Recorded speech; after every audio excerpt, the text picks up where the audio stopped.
Carl's got the mic, he's taking charge. Carl's geeking out, his knowledge large. Ryan's dropping facts like a game pro. On Party Chat, we'll steal the show. Plug in your headphones, feel the beat. Talking games with passion can't be beat. From launch parties to quests untold, Party Chat's the place to be, we're bold.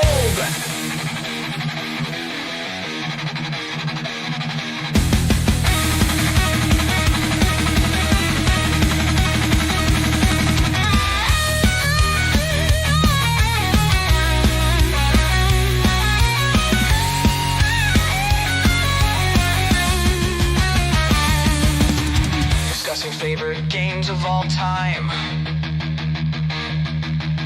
pixelated worlds and icy climbs, controllers and joysticks we adore. Level up with us, there's so much more. Plug in your headphones, feel the beat. Talking games with passion can't be beat. From launch parties to quests untold, Party Chat's the place to be, we're bold.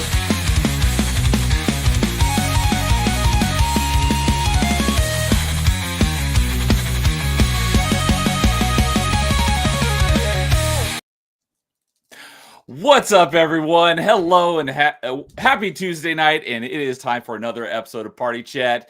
Unfortunately, Ryan's not here yet, but he said he would, so unfortunately, he missed the new intro, but hope you all like that. Shout out to my good buddy Nerd Slap for making that. I think it's freaking awesome, and I love it. So what's up, Carl? How you doing tonight? Well, that was something. You do good? I'm doing good. Yeah, that intro was definitely something. I'll say that much. So, but yeah, so Ryan will be here as soon as he's able to. I don't know what's going on. I hope he's able to join us because we pushed it back an hour so that we could line up with our guest tonight schedule, because he does a Tuesday night stream as well. So let's go ahead and bring in our guest tonight. We got Pop Culture Mechanic joining us for Party Chat for the first time. What's up, Pop Culture? How's it going? Hey, I'm doing great. Good to see you, Neo. Good to see you too, Carl. How you guys doing? I'm doing good, buddy. I'm doing good. Good to have you back on the show. Not Party Chat, but on the channel, I should say, because you've been on Open Mic before, but first time on Party Chat. So welcome. Good to be here. Good. Yeah, so you got your Trades Talk show on Tuesdays. How did that go well? I like to think so. I mean, I had my regulars show up, and they always like when I tell them stories about the jobs I'm working on. And I do have pictures and videos that I show. You know, I bought myself a body camera so I can bring them along, you know, as I'm doing work out there and showing them things that they may not see in their regular jobs that they do. Okay. I was lurking for the last few minutes of the stream, and I saw a video of like some giant nuts getting screwed onto this giant metal thing. Was that a video you took? Yes. Yeah. Okay. Yeah, I was installing the studs on a manway for a vessel. So it's important you have to torque them down correctly and make sure that they are installed correctly, and otherwise people die. Well, I'm glad it sounds like you know what you're doing. Oh yeah. So let's see, we got DJ Ronnie G in chat. Good evening. I'm pretty sure I've seen that name before. It's just been a while. And we got Angry Canadian, our friend from Japan. What's up, Angry Canadian? The Hokkaido homie. The Hokkaido homie. I like that. Saying you are his favorite mechanic, which is understandable. So he's my favorite streamer. Good to have you guys in chat as well. So we'll go ahead and get on into our regularly scheduled programming. So what we do is, to start off, before we get into our topics, we kind of go around the horn here and talk about what we've been playing. So pop culture, have you been playing anything lately? Yeah, actually, for streaming, I've been playing Legend of Zelda Oracle of Ages. Haven't gotten to watch any of it, but I've seen it pop up in my feed because that's the next handheld Zelda I need to play. I mean, I played it back in the day, but it's next up on my to-do list because of our challenge that we're doing. Yeah, and I haven't played it ever, so this is all brand new to me. Oh, it was great, and it's for the Game Boy Color. They did so well. That's on stream. Off stream, I've got Dragon Quest 11 going on the PS4. I was playing Sly Cooper for the PS3. On the Wii U, I was playing what's that? Tom Clancy's Splinter Cell Blacklist. Oh, okay. So that's I one love I'm working Splinter on. Cell. Yeah, and on the Switch, what do I got in there? Oh, Senran Kagura pinball game. Okay, I've heard the name of that franchise, but I don't really know anything about it. That's an anime game, right? Yeah, pretty much. Okay, That's pretty much what I've been playing. cool, good stuff. Yeah, I got because of the challenge that we have going on between Canadian and Carl and I, you get bonus points for playing multiple games in a franchise. So my plan is I don't think I'm going to get through much of the mainline Zelda games, but I was like, I can do some of the handheld Zeldas, but so far all I've gotten through is Link's Awakening. But next up is Oracle of Ages, so I'll be playing. Nice. I'm planning on playing Oracle of Ages and Seasons, and then when I get to Minish Cap, it'll be the first time I've ever played Minish Cap. Yeah, so that's a good one. I've played that one and finished it, and yeah, you're in for a good time. Yeah, I started it way back in the day, and I think I got through like the first dungeon, and then I just fell off and just never got around to playing it again. That was like, I don't know, like 20 years ago or so. It feels like so. It'll essentially be a first time playthrough. So nice. Yeah. So, what about you, Carl? What have you been playing lately? I've just been playing Yakuza 5. I've been trying to beat that game. It's long overdue. What platform is that one on? It's on everything. So, well, basically, it's on everything. It's on PS4, Xbox, and PC. It's not on Switch yet, but it probably will be eventually. Okay. Sorry, did you say what you're playing it on? I'm playing on Xbox. Xbox, okay. Yeah, I'm trying to get through it. I really like the story, but my biggest issue with Yakuza 4 and Yakuza 5, way too many characters shifting, you know? So, okay. That pretty much the majority of it? Yeah, that's just really about it for now. Everything else is kind of on hold. I just beat Kirby's Forgotten Land not too long ago. That was pretty fun to play. And I've just been Which one is that? What's Forgotten Land on? That's just the Switch, and they also had a Switch 2 upgrade with DLC. Oh, so that's like a new one then. Yeah. Not like an older one you're just playing on Switch. It's kind of older. It was, I think, a year or two ago. Right. I just meant it wasn't like, on the Nintendo Online service from like a Super Nintendo game or something, because I don't know much about the Kirby franchise. Yeah, no, that's it. Just for pretty much mostly just going with Yakuza 5. I've been kind of doing the good old grazing kind of deal, Okay. Start playing like Fire Emblem, Yoshi's Epic Yarn, or not Epic Yarn. That's the Kirby game. Yeah, I was like, that's a Kirby game. I know that. Yeah, the new Yoshi one, the Yarn one. I forget its name. Crafted World. That's what it is. Crafted World. I don't even heard of that game. And then like Pokemon Sun and Moon. I'm still plugging away at that. I've just been busy. That's what it is. Just between vacation, my nephew got married. So it's around that time of year now where everything's kind of truncating, All right.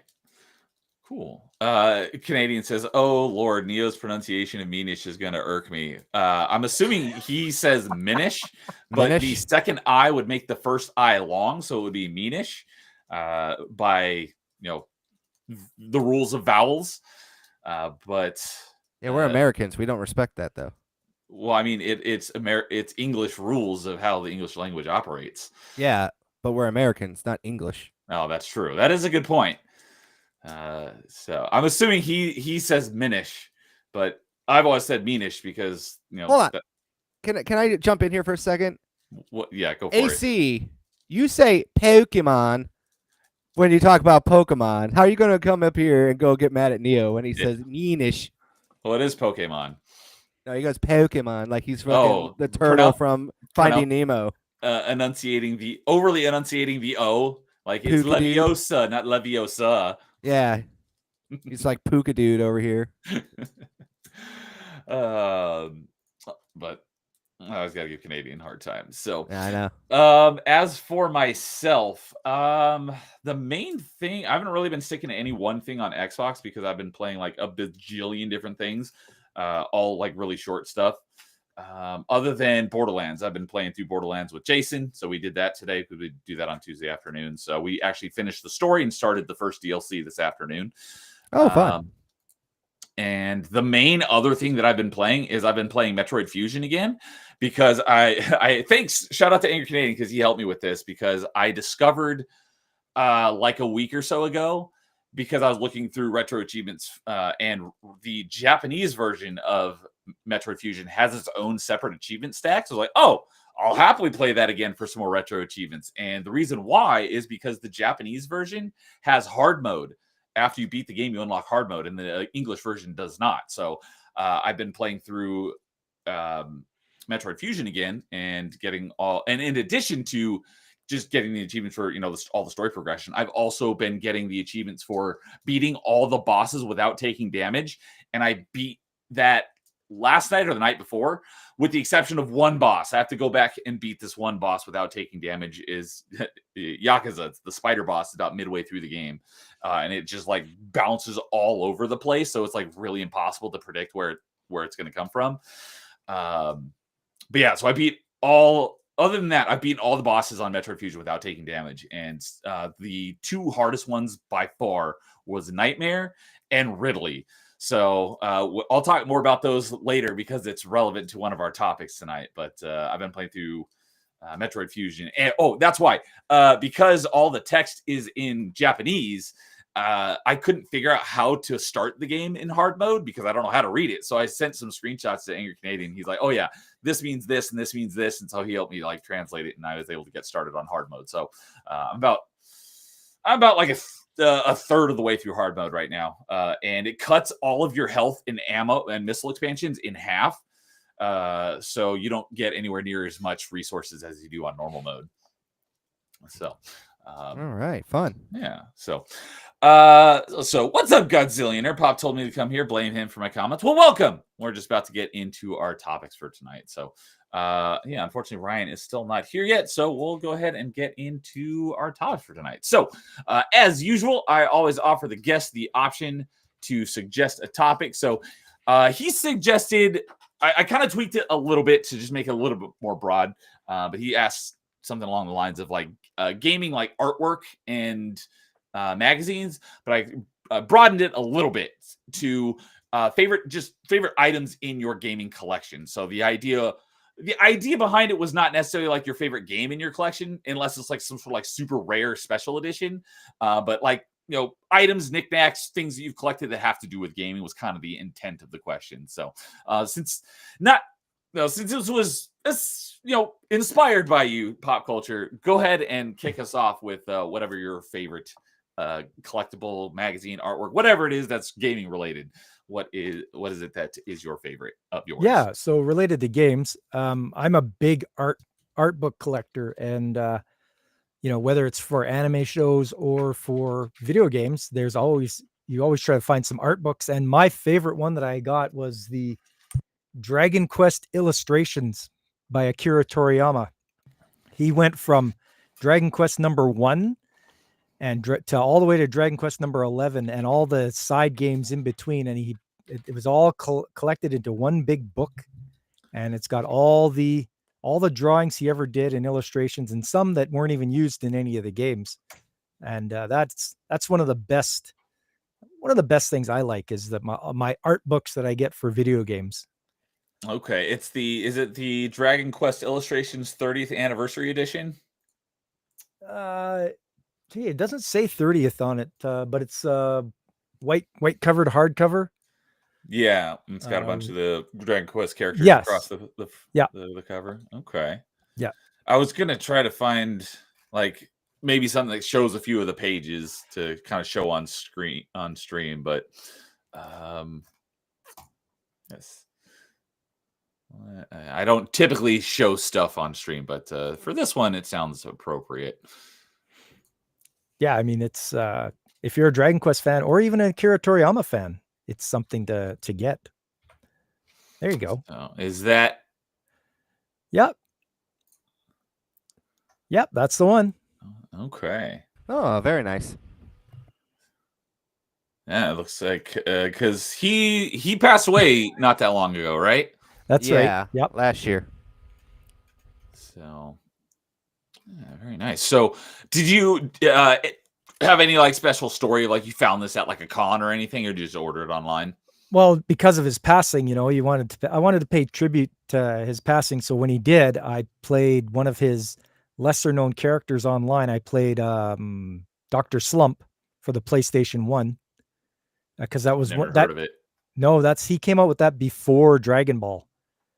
He came out with Dr. Slump, and so I played that game. And I was like, when I saw this on, I believe it was, where did I find that? Was it either at my local bookstore or on Amazon or something? But I was like, I have to have that. It's got all the illustrations, so I wanted to get that because I love his art style. It's great.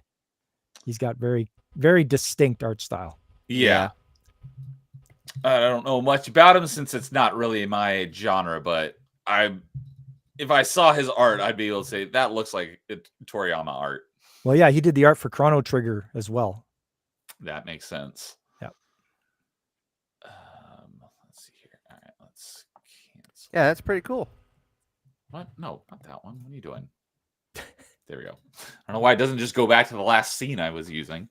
But all right. Cool. Yeah, I bet that's got a lot of good art in it. So did you get that before or after his passing? I got it after. Okay. Well, cool. So I don't have any art books yet, but I have one that should be arriving this month. It's gotten delayed like 4 or 5 times, but I have it ordered and I paid for it.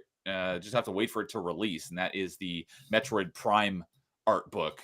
It was supposed to come out in July, was the last I heard, and then I went to go look for it because I was like, wait, it's August, and I haven't gotten it yet, and I went and Amazon had updated to October or something. So looking forward to whenever that comes out. I got so many art books with so many collector's editions. They just take up a giant shelf in my hallway. All right, which one's your favorite then? Oh, geez. I feel like some of them are very interesting more so than my favorite ones because I don't really look through them too much because I know the Metroid Prime and the Metroid Dread came with a giant art book. So did the Fire Emblem. Engage came with a giant art book for my collector's edition, but there's like a couple that also make it like the game case. So like Persona Dance All Night and Batman Arkham City for the original 360 and PS3. Those collector's editions came with an art book that also had the video game disc as the holder. Okay. So those were kind of like more interesting ones in my collection. I think I have one for Mass Effect and Dragon Age that I got as Christmas gifts too, like big giant ones that I don't really look through too much, but they're nice to have. Funny enough, Yakuza 6 had one of those also weird book combination that was like a disc one, and so did like one of the Tomb Raider games. I think it was Rise of the Tomb Raider or the Tomb Raider collection. I can't remember. Okay, because it was Tomb Raider, Rise of the Tomb Raider, and Shadow of the Tomb Raider. I think was the third one. Yeah, like there was one that was like an art book that came with it that also held the disc, and I find those ones to be like the weirdest ones. Okay. Okay. So are one of these art books one of your favorite items in your collection? Because I know you got quite a collection. No. All right. What is your favorite item in your collection? Or I got a few top tier items that I can show off now. You're gonna show them off. Very nice.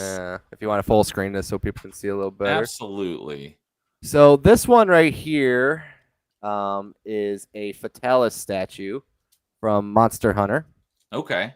And this Very one, nice. I actually got help from our friend Mr. Angry Canadian to help me get this. Because in July, they were doing a special raffle in Japan. Raffles. Big surprise. Yeah, and it was a Monster Hunter theme that month. So I'm trying to get this one not to be as glary, but this one is the glossy version, so that's why he's a little bit more glary. This is the grand prize version of that. That's an awesome looking dragon statue. Yeah, Fatalis is a fan favorite of every Monster Hunter person out there, and he's still one of my favorite boss fights to this very day. Okay. Because I never really beat him more than twice, because he is a beast, if you know what I mean. Very difficult. Next one up, this one is actually pretty cool. This was from Limited Run Games, and this is a Persona 3 replica Invoker. Oh, that's cool. That's awesome. This was part of their Persona 3 Portable Collector's Edition. Let me turn off this light here, see if this helps. Yeah, there we go. So it lights up and everything. I have this on my wall, but I decided to just take it off. At first, I thought this didn't work, and I was going to be very upset, but we got it to work. It came to us in the middle of winter, so it was just really frozen, and the batteries weren't powering it because it was just too cold. But that's one of my favorite things in my collection, because that's one of the reasons why I bought that collector's edition. And then last up is two of my favorite amiibos, because these are rare and they're very expensive and hard to find because it was for a very limited release game. But I got the Monster Hunter Stories amiibos. I only got two of them. And these are really hard to find. They range from anywhere between $50 to $250 for these amiibos if you buy them. Yeah. Oof. But these two I bought relatively cheap. They're based off of two of the writers. This is the main character from the game. This is the male version. He's cheaper. The female version can be $150 because she was kind of, I think, short printed. And I forget this girl's name off the top of my head, but she's one of the first companions you meet in the game. So, yeah, these are just the ones I want to show off, because especially now that Monster Hunter Stories 3 got announced just recently, and it comes out next year in March. And they said that they are going to do more Monster Hunter Stories amiibos. But these were the only cool, unique ones. They kind of gave up on this style for this one. They were only made for Monster Hunter Stories 1. Because 2 and 3, they're not going to get this type of amiibo. They kind of just have a random Palico, which is the little cat people. And the other ones are going to be giant, the Rathalos. And that's what this is. This is a Rathalos. Okay. So that's basically my collection right there of nice. some of the fun things in my collection I wanted to show off. So the Monster Hunter Stories, what's the difference between that and the main line? Monster Hunter Stories is more like a Pokemon sim, where you basically look for eggs of the monsters, hatch them, and try to train them up to be what you ride on. So where Monster Hunter, they are hunters, and they basically trap and kill monsters and make the armor stuff out of them, versus the stories, they're called writers, and the writers are more so no, we just want to tame these monsters and kind of coexist. Okay. Gotcha. I think I remember in one of your videos saying that the Stories games are the ones that your missus really likes. Yeah, my wife is almost done with 2. She's on I think the final act, and she's experiencing the JRPG grind now, so she has to go and fight random battles. But they also just got announced coming to Xbox in November. Both the first and second one and the third one will be coming to it now, so that's also really good to hear. Oh, so those ones weren't on Xbox before? No. Originally, the first one was a 3DS only title. Oh, okay. And then explain why. And then eventually got ported to the second one came out, and it came out exclusively for Switch and PC. Then they remade the first game and ported it to everything except for Xbox. And then they announced the third game was coming out, and then they just ported everything now to Xbox. So it's going to be on every console, and you can play all of them as of March 13th. Nice. Yeah, the reason why for that is they with some of the delayed Xbox releases is that they had an issue with some of these older titles with their architecture. So that's why you saw some delayed releases with games like that Capcom Fighting Collection. Oh yeah. Yeah, but Capcom's making it work, so yeah, give it to them. Yeah, I still have a little bit of an axe to grind with Capcom, but with the Mega Man Battle Network collection not coming to Xbox, but all the other collections have come to everything, including the Star Force one that just got announced. Yeah, that's weird. I feel like we're gonna see when they get a release date for that second one, that we'll probably see that get ported to Xbox too. That'd be nice because it's the only one on Xbox. I own all of them on Xbox except for Battle Network because it doesn't exist on Xbox. And why? No reason. So it's probably like I said, the architecture thing. No, it was. I've looked into it. It was everything says it was a business decision. They purposely decided not to bring it to Xbox for who knows what the reasoning was. Yeah, it's a little weird. Yeah. So, all right. Well, that's very cool. Yeah. I don't have, as I was saying before we started the stream, pretty much all of my like collectability stuff is all behind me. So I don't really have a whole lot of a collection like Carl and probably Pop Culture have. But I do have a couple things that I really, that I have fond memories of. Number one, and probably one of the first, I don't know if the first special edition, but one of the biggest ones I ever got was my Master Chief, Halo 3 Collector's Edition right there. Love that thing. And,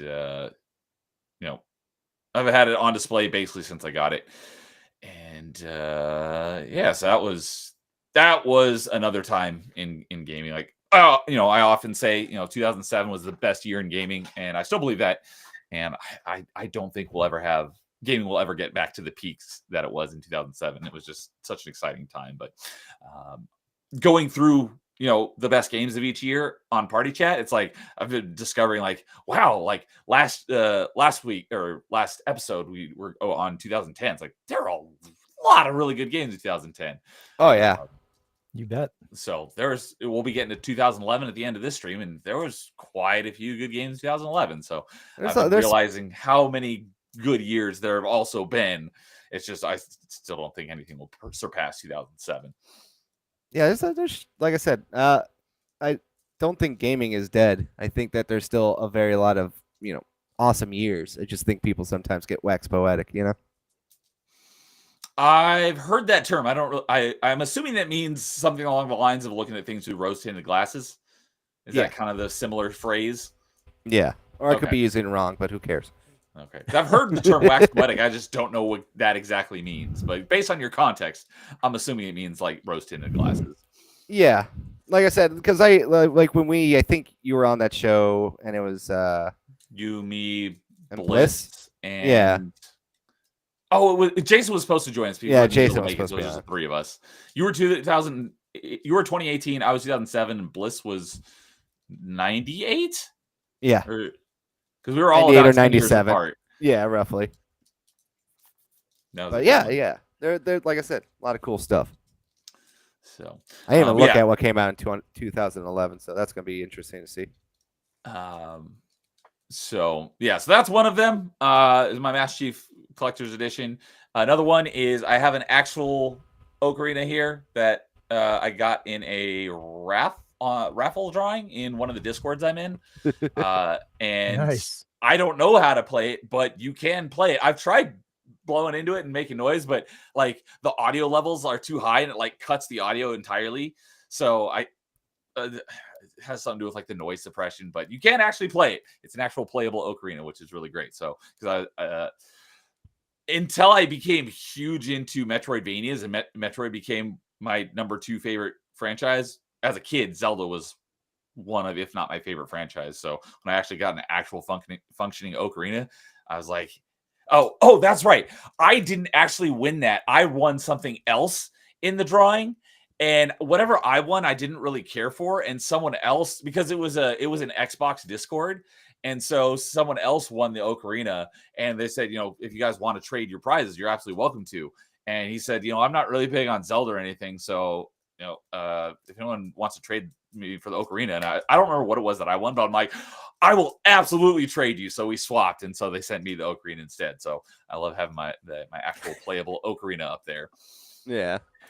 So, And then my third one, and arguably has become my favorite. And while you were full screen, I grabbed it, so you might not have noticed that it's missing from my background No, right I now. noticed. I thought you probably would. So this is thanks to Carl. He actually sent this to me. And because he knows how much of a fan of Ori I am, and Ori and the Will of the Wisp is my favorite Metroidvania of all time. And I think when I ranked my top 10 games, it's my number 2 or number 3. It's in my top 3 games of all time. So he sent me this shadow box, which it's really difficult to see. You can actually, it's got a light in it, but it's, I used to have, when he first sent it to me, I used to have it on, but the light in the front and the back kind of cancel out and just looks entirely white. So you can't really see it. But I'm going to try. I'm blind. I'm going to turn my light off. So now you can see There it you a go. little Now bit I can better. see it. Yeah. So it's a shadow box. It's backlit, but you've got Ori and Ku, which is the little owl that's your friend. Because this is a Ori and the Will of the Wisp, which is the second one. And then there's a big tree is a main part of both the first and the second games, but the trees look different. So this is the big tree that is basically in the background of almost the entire game. And so you got the right here, you got the Mokies, which are these cute little like squirrel-like creatures that help you throughout the game. And down here, you got one of the bosses, the spider boss. I forgot what the spider boss's name is. And then this is another one of the bosses. So yeah, shadow box of Ori and the Will of the Wisp, and Carl sent this to me, so I freaking love this thing. So I am still very thankful for him for sending it to me, and I have it right there in my background next to my Ori plush, which I got because he let me know that there was like special deal at Best Buy. It's like, oh, you can get an Ori plush in the game on Switch for like a really good deal. So I took him up on that offer as well.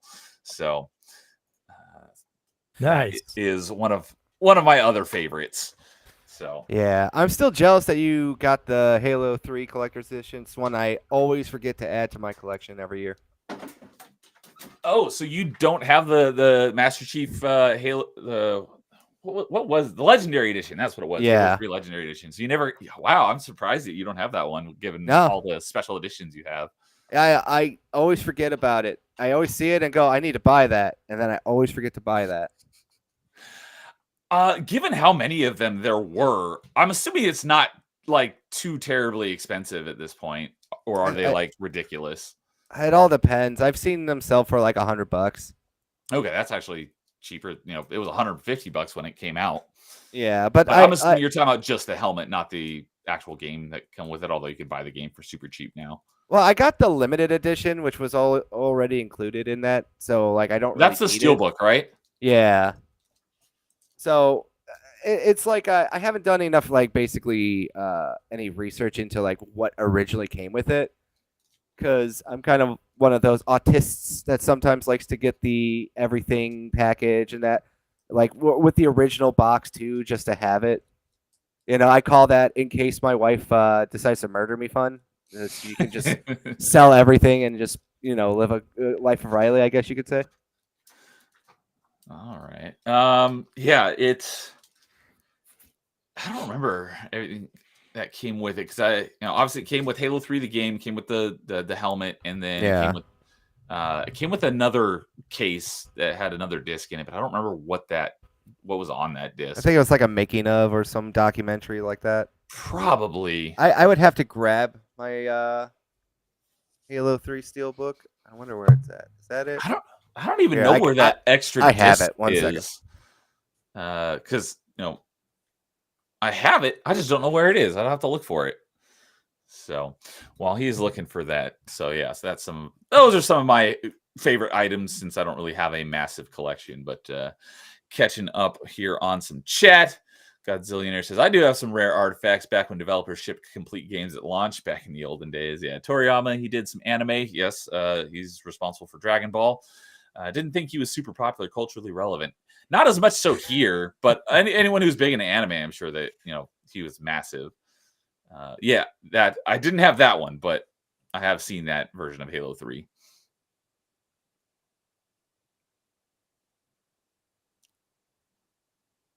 If you're speaking, we're not hearing you. No, Okay. it's like this is a weird looking steel book. I forgot how it opened, but like yeah, there's like this essentials disc, and there was like a bunch of other stuff. Like it opened, I think both ways. Here we go.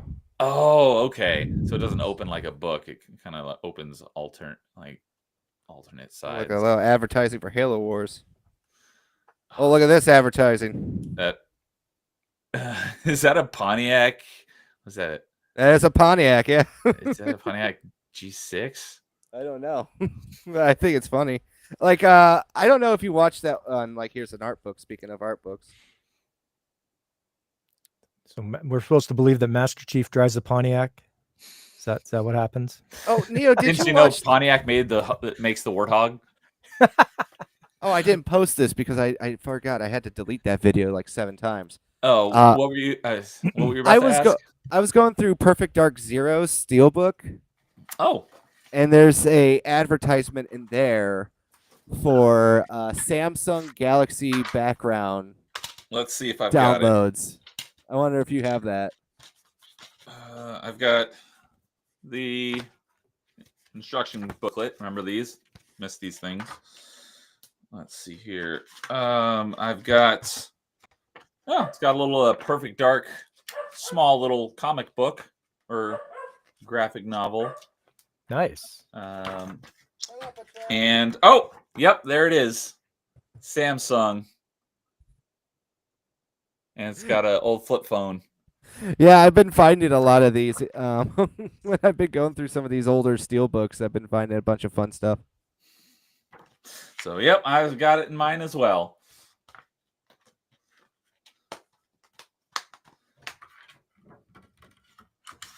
So, yeah, I'll have to look into that because that's been another thing for legacy loading. I'm thinking about doing is having a few of these making of videos that come with a few of these collector's edition stuff and like rewatching those. Oh, that's a great idea. Yeah. Watch some of this extra content on some of these bonus discs. Yeah. Nice. I just gotta figure out a day to do that. So, yeah, if you want let's see. Oh, Perfect Dark Zero though doesn't.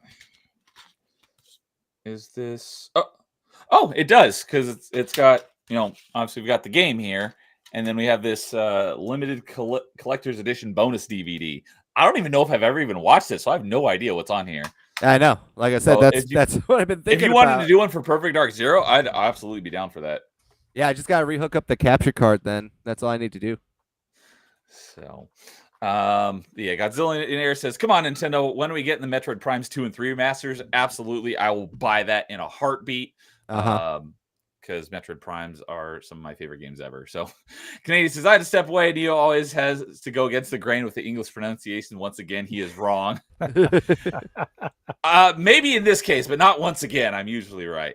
While the spelling might suggest a long I sound like minish, it is an archaic word meaning to lessen or diminish, and its pronunciation follows a short I, sounds like minish, like diminish. Okay.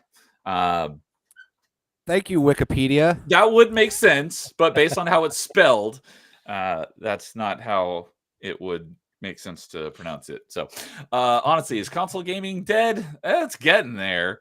The days of the console exclusives are pretty much overdue to greed. I would agree with you. Console exclusives dying. Who cares? Console exclusives are dying. Absolutely. Greed.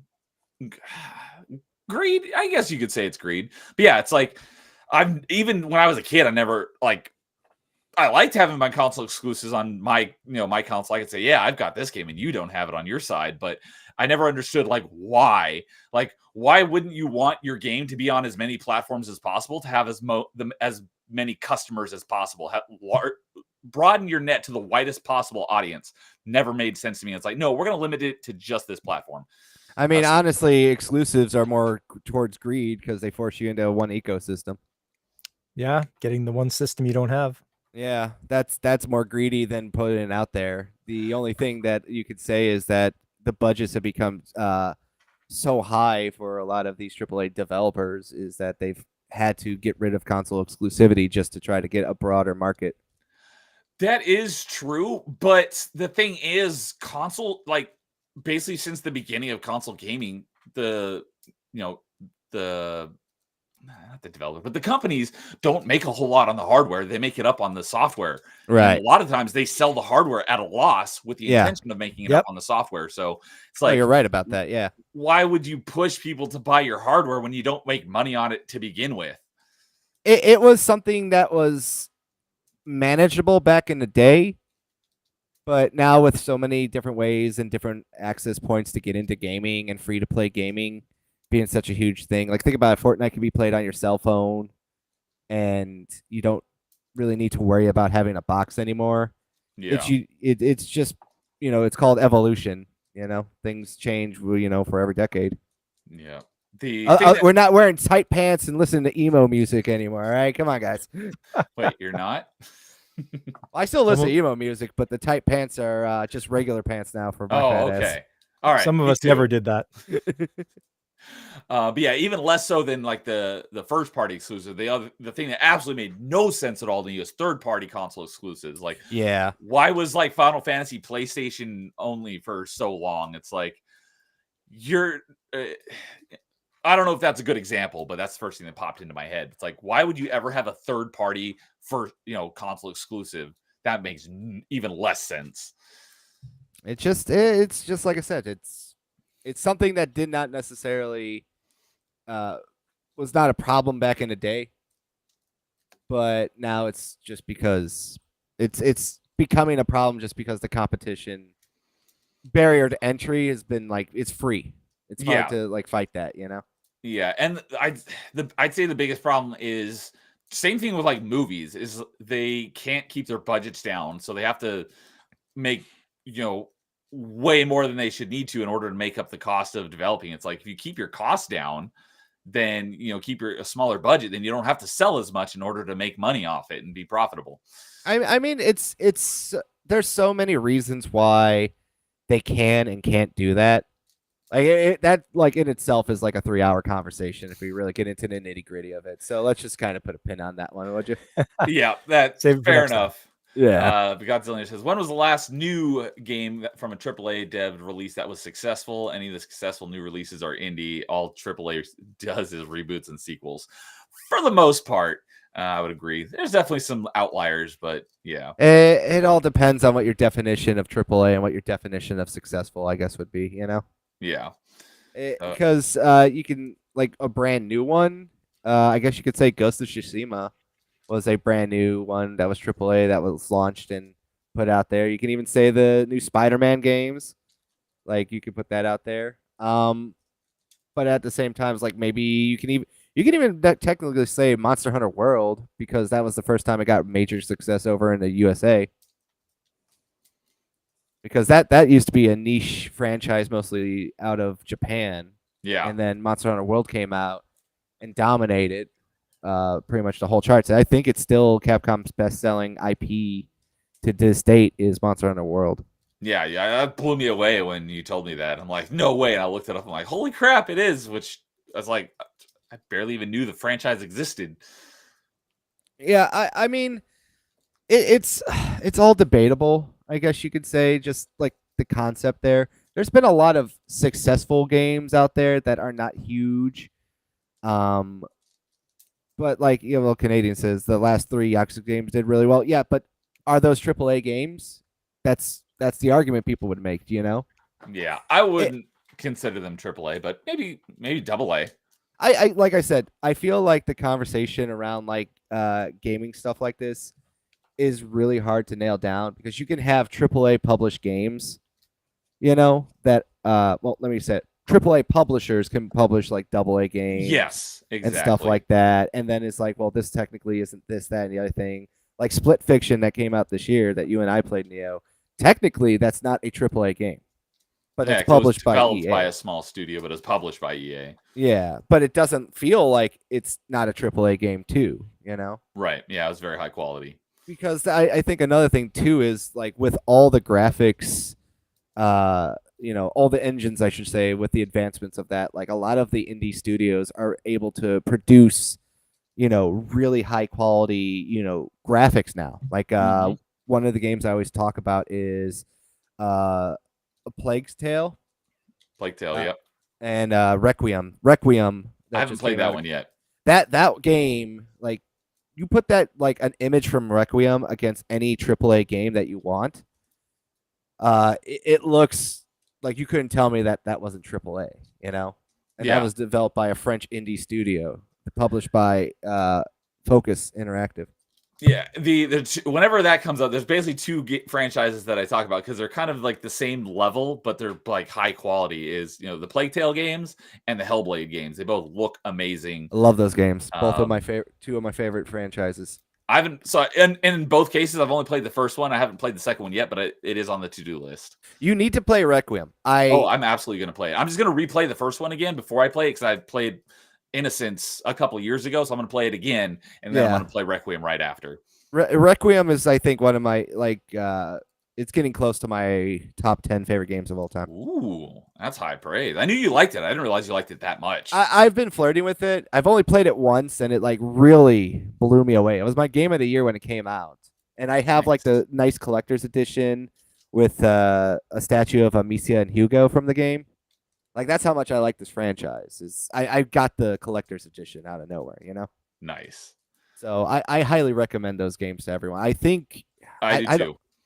Like Woot had it on sale for a while, which is like a spin-off company of Amazon that has gaming discounts, where you got like the Steelbook edition with both both games on the disc for PS5.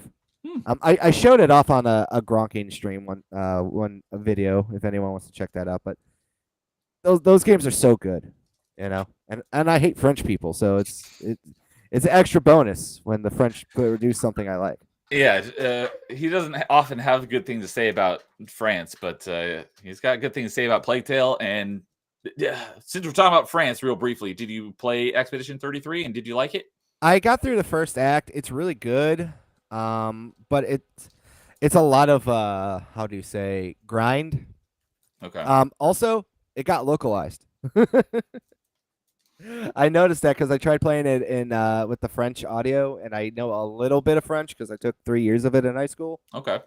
And they were talking about something, and the English subtitles weren't matching what they were saying, and I was like, "Oh no, it's gonna mess with me."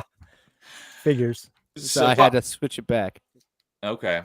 Pops, and so I know that's kind of up your alley of types of games as well. Did you play Expedition? No, I have not. I really don't keep up with the newest stuff that's coming out. I'm a little slow to pick up stuff that comes out. Maybe Same because, here. Just like to wait. I think Carl did a stream the other day about his like contenders for game of the year, and I think the only like game I played that came out this year was Split Fiction. That was back in like February. Yeah, we did a whole breakdown of like the top 25 rated games currently of this year. And there was a few surprises on there that did not make sense to me. There were a couple indie titles like that soccer game. How do you pronounce that? You were telling me how to say it correctly. Despelote. Okay, Despacito. Got it. I haven't played it, but I've seen it mentioned on a number of videos on channels that I watch. And it got a lot of high praise from everyone that I heard talk about it. Yeah, I know that one. It might actually be on sale now because of the autumn sale. But I also found out it's on Xbox the other day. Oh, I did not realize that. Yeah, I was. I think either this morning or last night I was checking the sales because they have like an anime sale going on, and it kind of popped up as like recommended games. I was like, why are they recommending this in anime? I don't know, but So. All right. Canadian was saying, disagreeing with the console gaming being dead because still cheaper than PC gaming. Plus, it's still, still has physical, and PC you don't really have physical. So that is an excellent point. So let's see here. Hello, Fabric Folds. Welcome to Party Chat. So let's see here. Hello, sir. Fabric. Mass Chief would drive a vintage '69 red Cadillac. Well, he. I guess we would have to look up what Steve Downs would drive. That is a good question. Yeah. Canadian says, "Oh no, another person calls them instruction booklets. What else would you call it? That's what they are." Yeah, instruction booklets. Exclusives in general are dying. Absolutely agree with that. Platform profit margins are too small nowadays. Yep. Yeah. Let's see here. Keep your game development budget down. How will you embezzle money? Good point.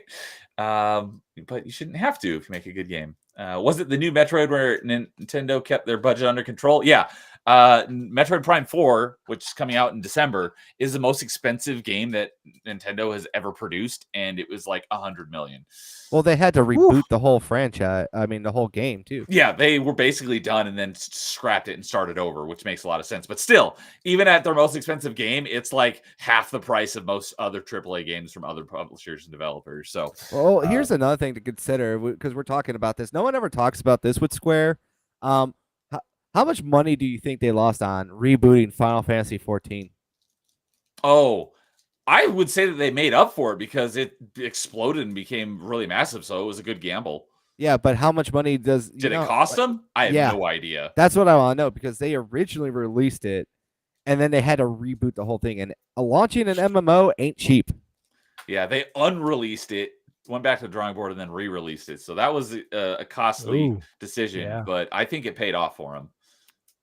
Yeah, it probably did. I mean, it probably has by now made its money back, but like I said, I want to know because I never got an answer. No one ever sat down and really dug into that story. I'll see if I can find it real quick. I don't know if you can.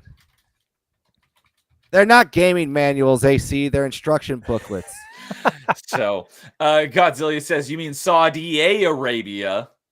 Good point with the acquisition yesterday. Hopefully that turned out to be a good thing. Look at all the big companies getting bought up, man. Yeah. As we were talking about Claire Obscura Expedition 33, that looks AAA, but clearly isn't. AAA are consumed with corporate bloat. Makes crap. Yeah, overpriced.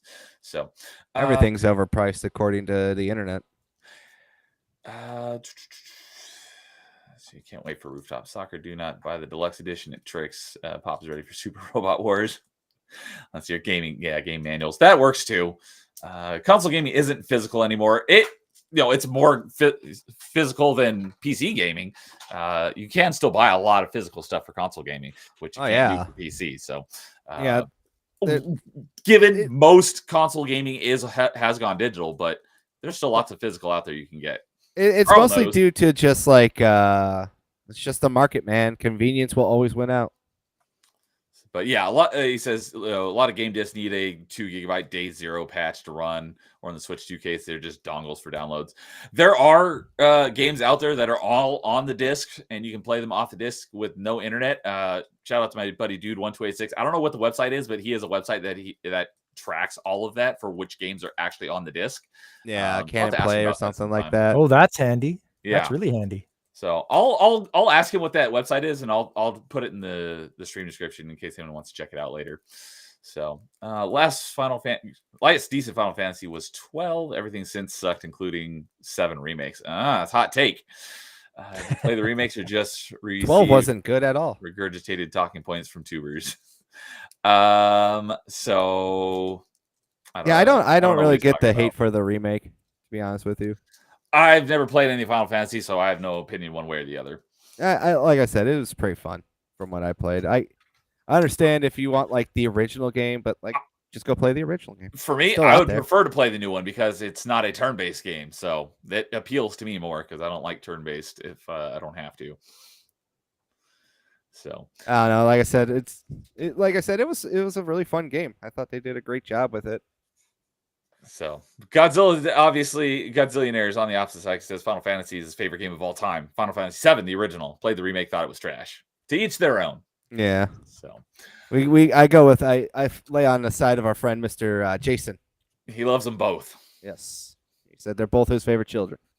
So all right, we'll go ahead and move on to topic number 2 for tonight. And so this one was inspired by when I had pop culture on open mic, whenever that was, because somehow we got on the topic of time travel stuff.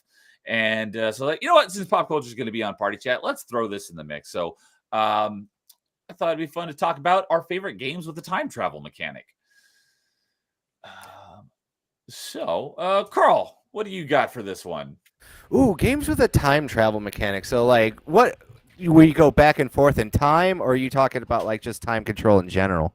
So, because this is, I don't know if it's going to be a top 5 topic at some point, maybe, but I split it up into 2 potential topics where one is a time travel where you go backwards and forwards in time or manipulate time in some regard. Then I have another topic for time loop games where you don't control time, but like the game resets back to the beginning. You kind of live the same cycle over and over again. Okay. So that was not the intention of this topic. So this would be like where not necessarily you have to have control of time like on a whim, but you have the ability to go backwards and forward in time in some regard. Or manipulate time. That would also count. You know, like there's a few that I can think of that were pretty cool like that. When we go like manipulate time, I would say Beautiful Joe is one of my favorite ones that has like that slow down time mechanic. A lot of that stuff is very important to the game. I know Canadian had a fun time with that game. I know, I tortured him. I told him not to play on Babby mode, and that's what happens when you don't play on Babby mode. There's some other cool ones. There's like time elements, I would say, into these ones. One of them, God of War 2, I thought had some pretty cool time control elements into it, especially with some boss fights where you're kind of going back and forth and figuring out some puzzles. But overall, like there's a few that are like off the top of my head, but I'm just like blanking on their names right now. Okay. But like Beautiful Joe and that. One of them that I actually think, if I recall correctly, had like a little bit of that.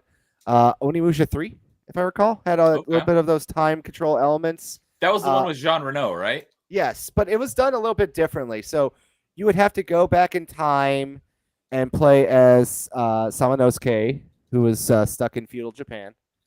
And you would have to set up puzzles. And then when you went to the future, those puzzles paid off. So, like, for example, Samanosuke would go and he would, like, plant a little plant. And then it would go to, like, modern day times. And Jean Reno would be able to climb that plant and do some stuff like that. So some really cool, like, world building, I guess you could say, like really thought out and fun gameplay design in Onimusha 3. And that was super heavy, obviously, on the time travel story. Okay. Because it had you going between like modern day France, modern day Japan, and obviously feudal era Japan as well. Okay. Yeah, I haven't played any of those ones yet, so I did not know there was any time travel involved, but good answer. So we'll continue around and maybe if you remember what some of the other ones that you were thinking of, you can chime in. But yeah, I'm looking at my game collection. I'll let you know if I see some. Okay, I'm going to go ahead and jump in here real quick because Fabric Folds does Ocarina of Time count? It absolutely does count, and that was the first game that popped into my head because it is, as Godzillionaire says, Ocarina of Time is one of the greatest games ever, and it is, and that was the first thing I thought of is Ocarina of Time is, in my opinion, the best game with time travel mechanic because that game is freaking amazing. So that would be my first answer, but another one that is I am a huge fan of. I haven't played it in a really long time, but I'm looking forward to playing through it again because I do have the anniversary version, despite it not selling well. But is a little platformer puzzler game that is all based around time manipulation called Braid. I love this game so much. One of the greatest puzzle platformers ever, in my opinion. And if you haven't played it, I highly recommend it. It's pretty short. There's actually an achievement, which I still haven't gotten for speedrunning the game, and you have to beat it in under 45 minutes. I've gotten really, really close, but I haven't pulled off 45 minutes yet. I will get around to getting that down at some point. But yeah, if you like puzzle platformers, Braid is phenomenal. It's all based around time manipulation. Great, fantastic use of time manipulation for puzzle elements. So kind of sounds like Onimusha, where you're using time travel to solve some puzzles. Probably not to this extent, but maybe a little similar aspects. So I do have one other to talk about, but I'll go ahead and let Pop Culture talk about anything that he really enjoys that has some time manipulation aspects. Yeah, so these will be ones that I've actually played, and Time Splitters 2 for the GameCube. That's a good answer. There you go. You can travel around, first-person shooter. That was a fun one, which that one is the retro achievement set is currently in development for Time Splitters 2, because I know everyone loves Time Splitters 2, and that was Ryan and I often go back and forth at each other on GoldenEye versus Perfect Dark, and Time Splitter was basically so. Perfect Dark was the spiritual sequel to GoldenEye. Then Time Splitters was essentially the spiritual sequel to both of them, and that was a lot of fun. And there was a lot. I never really played it with other people. It was mainly just myself, but that was a fun game and had a lot of wackiness. So Time Splitters too. That's a good call. Yeah, it was a fun one. Also, Time Lord for the NES. I've never even heard of that one. No, it was same what's that thing. about? Same thing. You're traveling around through time, and you have to collect all these orbs in order to make the doorway appear in which you time travel to different periods. Pretty simple, side-scrolling, running gun kind of stuff. But, Okay, I just pulled yeah, it up here on Retro Achievements. It does have a set. Yeah, there you go. It classifies it as a beat 'em up. It looks like it's like a okay. TMNT sort of game. So Yeah. Turtles in Time would also count as well if you're a big fan of that There you go. game. Yeah, there you go. Time Lord. Yeah, I never even heard of this one before. I had a few. Go for it. One more. Back to the Future by Telltale Games. Oh, we were talking about that one, I think, on last Party Chat. Yeah, because I've been collecting the Telltale games recently. Yes. That's why I got brought up. That's a good one. It's basically Back to the Future 4. Yeah, it was great. I love playing it. When it came out, I think I got it on my PS3, and yeah, I just played it through to the end. Yeah, I Good- can't good wait stuff. to go. I can't wait to play it for the first time. It's Oh, you haven't played it yet. no, I had a friend that like recommended it to me, and I need to get on it, but it's just like with everything, I need to find time. Yeah, I ended up with Back to the Future Telltale game by coincidence, essentially, because it was on Games with Gold, and so I just always went and acquired, even if I had zero intention of ever playing the game, I acquired the licenses just so I have access to them if I ever Yeah, change my same. mind. Nice. And so I just grabbed everything that was on Games with Gold, and I was like, "Oh, this is a Telltale game." Because I don't think I even knew what Telltale games were when Back to the Future was Games with Gold, and then later on, I played what really put them on the map for me was, like for most people, was the Walking Dead games. So I kind of went on a kick and played not all of the Telltale games, but I played a lot of them. Back to the Future was one of them. And I was like, that was really good. Yeah, the hardest one to get your hands on still is the Jurassic Park one. Oh, yeah. I've not played that one. If you ever want to borrow it, I'll let you borrow it. Ooh, I might have to take you up on that. Because you can only get it physically now. Yeah. Yeah, because basically all their games have been delisted after they went bankrupt. Not all their games. Technically, if you go out and buy the discs for a lot of these games, you can still download them. Like the Game of Thrones one, you could still download all of them. Minecraft Story Mode, you could still download all the episodes. You just need to throw the disc in, and they still have the ability to do it. I have that because I have the physical disc for the Telltale Marvel's Guardians of the Galaxy. Yeah. Where the whole thing isn't on the disc, but once you put the disc in, it'll allow you to download all the other episodes. Yeah, I recommend everyone do that. But also, if you're trying to get Minecraft Story Mode Season 1, you got to double check which one you're getting, because there's one that's like the first 5 episodes, and then there's a complete story version that has the DLC. And you cannot access the DLC unless you have the complete story version disc. So just a little bit of buyers beware. Okay. If anyone out there is still interested and they can't find it. Yeah, I'd definitely be up for playing the Jurassic Park Telltale game if I got that one's great. That one's really great, actually. Like I said, side tangent here. I still want that Jurassic Park Survivor game. Where is it? Yeah, that's basically the Alien Isolation, but with raptors, right? It looks so good. They did a whole thing. PlayStation has, I guess, the marketing rights, and they did a whole 10-minute preview video of it, and it looks great. The raptors look like they run like proper raptors would. Like, it does have that feel of the original Jurassic Park movie down to a T. It's like, come on. Just I've been dying to find out more about this game ever since I saw it. We talked about this on Party Chat back before you were even co-host on Party Chat. So that was a while ago. Yeah, it's pulled up on Steam. It still doesn't even have a release date listed. I know, and it, like I said, it was supposed to come out, I think, Q1 this year. Nope. So that one's definitely been pushed back. Yeah. but it sounds like like they're working extra hard on it. Like they were out there looking at all the movie, I guess, like props. That's the correct term. Like the props and everything.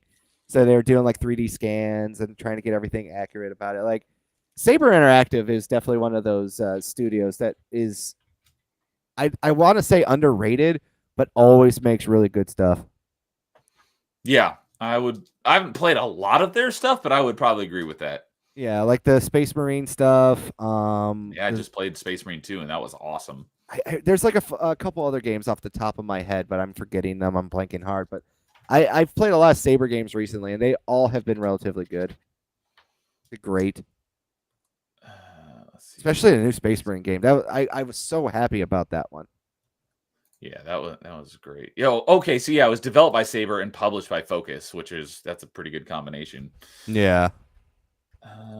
They did the Crisis remasters. I have them, but haven't played them yet. I forgot they did those. As a franchise, I always wanted to play back in the day, but never got around to it. So, they did the Ghostbusters game. Yeah.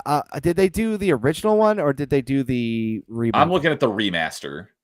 So they must have did the remaster of it. That doesn't work on my Xbox. Like that's one of the very few games where I get stuck in like a loop of just like this one ghost won't be trapped and I don't know what to do with it. Hopefully I don't run into that because I bought that game on your recommendation. It's really good, especially the 360 version. I'm just probably going to rebuy it for PlayStation and just try it on there. Okay. So, all right. Pop Cole, do you have any others that you wanted to mention? Oh, that's the only ones I could come up with. I mean, I did have Ocarina of Time, which was mentioned already, but yeah, those are the main ones. Oracle of Ages would also count. True. Yeah, playing right now. You just played that. Yeah. You're in the middle of that one, right? I am in the middle. Yes. Yeah. So I haven't played that one since I was a kid, so I'm looking forward to playing through it again. It'll almost be like I played through it a few times, but it's been a very, very long time since I played it, so it'll almost be like a first playthrough. It's been so long since I played it. I would say Blinks the Time Sweeper. We didn't talk about that. I have not played that one, but I do have access to it.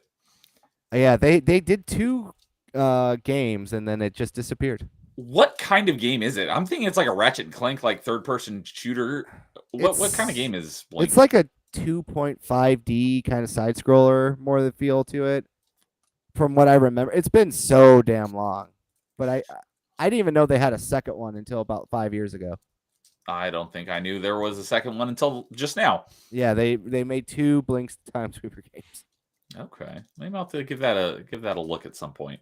Yeah, it looks like it's worth getting. So, yeah, I have it because I don't remember how I ended up with it, but when I'm scrolling through all the games I have access to, it shows up in my original Xbox games that are backwards compatible that I have available. So I have the Xbox version. I'm assuming since it wasn't a first party game, at least I don't think it was a first party. That was probably the first one was published by Microsoft. I don't think the second one was. Oh, okay. So then the first one probably is an Xbox exclusive. Yeah, the first one is an Xbox. They're both Xbox exclusives. Oh, okay. Oh, yeah, Xbox. The second one was not ported to anything else. All right. Well, then a couple other things I wanted to give a shout out to for doing great stuff with time travel mechanics is what is it? Because normally you would say cause and effect, but I think the level's called effect and cause in Titanfall 2. That level is freaking amazing. So if you haven't played Titanfall 2, definitely go give it a play. It's got a pretty short campaign, and it is awesome. And that level specifically is really freaking sweet.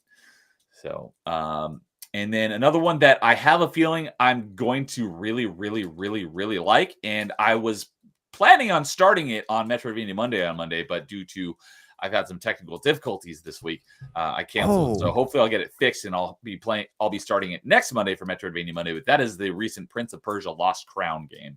There's time manipulation mechanics, and everything that I've seen, the game looks amazing. Everyone I've talked to has already played it says it's amazing, and I'm really looking forward to playing this game. So once I get through it, I'm assuming this will be up there in my top echelon of time manipulation games as well.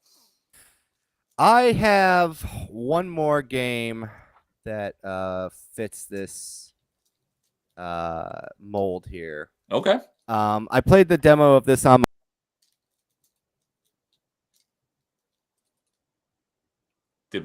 Did we lose you? Carl, you there? Uh-oh. He's been cut off. He did tell me before the stream that he's having troubles with his mic and he's going to be getting a new one.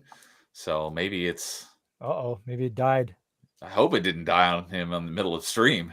But all right, well, we'll give him a moment to hopefully get his technical difficulties fixed, because I know what that's like. Not sound-wise, but I've been having computer issues. So fortunately, on a panel stream... Oh, there you are. Hey. Yeah, there you go. Sorry. Like I said, I'm getting a new mic, and this is first audio issue, so it took this long to get to it. But yeah, I'm looking up this game. I actually played it on my YouTube, and it was a very fun game that had really fun time mechanics. And I think it's kind of like a Metroidvania, so it might be up your alley. Ooh. It's called Fenga, the Time Shift Warrior. Never heard of this. Yeah, me neither. So basically, the concept of this is, can you spell that or drop it in the private chat if it's tough to spell? It's Lysfanga, Fenga. Fenga, the Time Shift Warrior. Got it. So there's a demo for this for people who want to try this out. It's on Switch and on Windows, so I'm assuming, yeah, it's on Steam. Yeah, like I said, there's a demo. But the concept is like you have basically 1 minute to clear an area, and in that 1 minute loop, you die and you respawn, and then you have another 1 minute loop that overlaps with your previous choices. Oh, okay. I know exactly which. Another game that has a similar mechanic that I always wanted to play, but then it was like an online game only, and it's got shut down since because it didn't have enough players, called Lemnis Gate. And it was a first-person shooter that was just like this. It's basically 1v1, but you have like these loops, and every time you do something in one, and then it resets, and then you have like a ghost that does whatever you did in the last one. Now you're doing something new, and they stack on top of each other. It's a really interesting concept. It sounds like just like this, except no, it's exactly like that. It's exactly like that. Also, that was a first-person shooter. This looks kind of like Hades-like, and that's like a isometric hack and slash game. Yeah, it is really. Like I said, I was really blown away by the demo. I'm adding the demo to my library right now. So yeah, that boss fight at the end of the demo was really intense and really cool.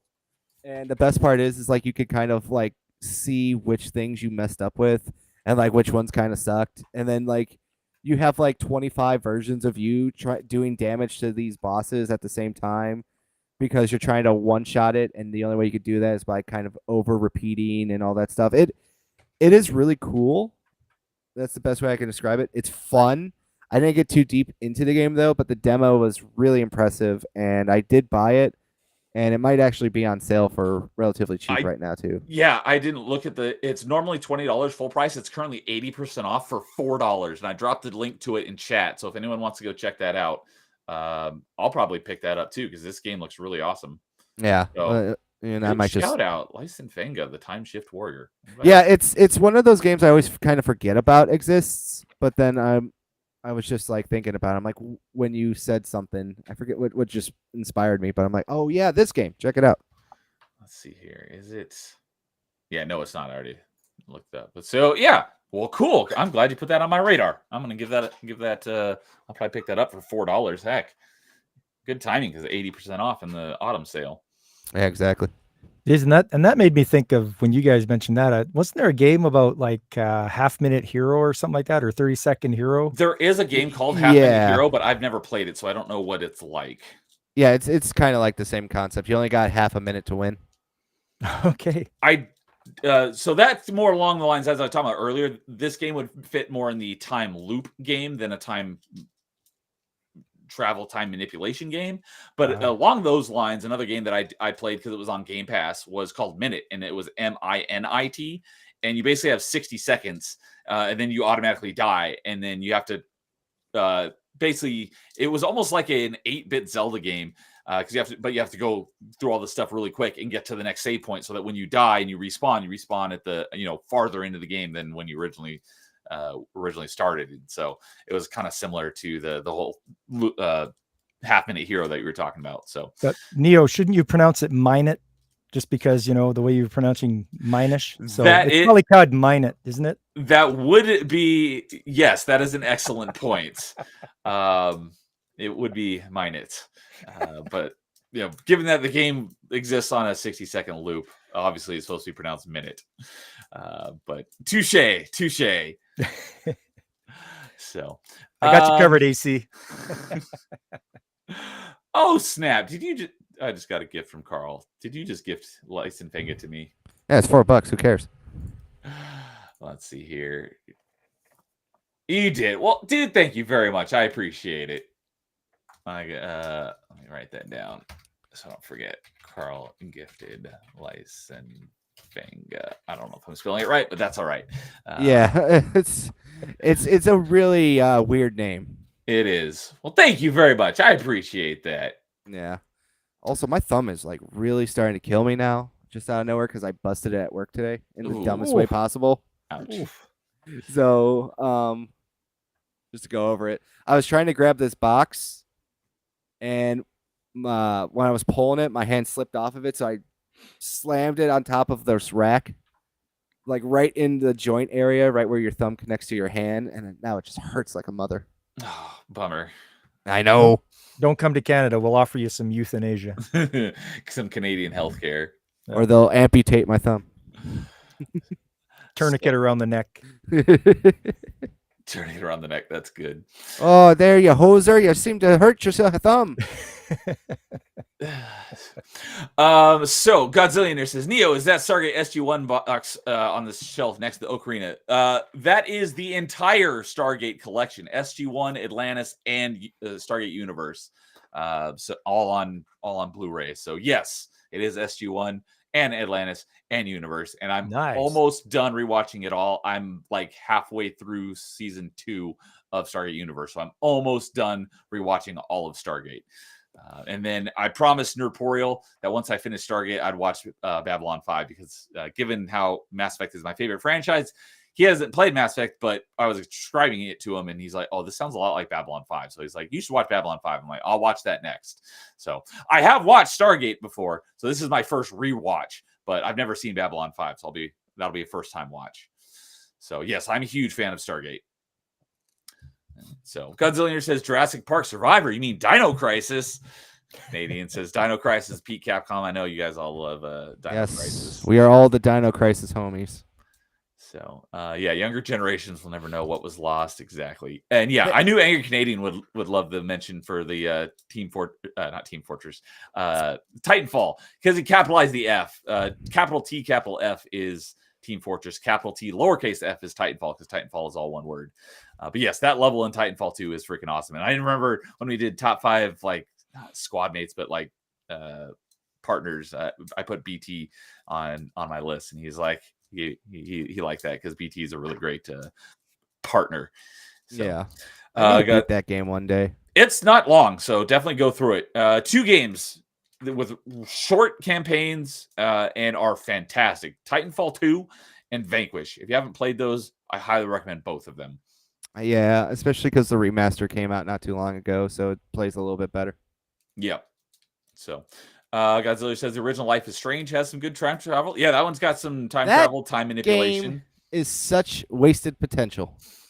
I liked it. Such wasted. I know people hate on the Life is Strange games, but I liked it. The first one was good. Don't get me wrong. For like a sappy teenage drama, like it was a really good, well-written sappy teenage drama, especially with like the, interpersonal play between the girls at the dorms and stuff, where like you go through their trash and find like all the weird pregnancy tests and everything else. Like it was well written for what it was. Like especially the one scene where the girl kept killing herself and you had to keep going back in time to stop her from killing herself.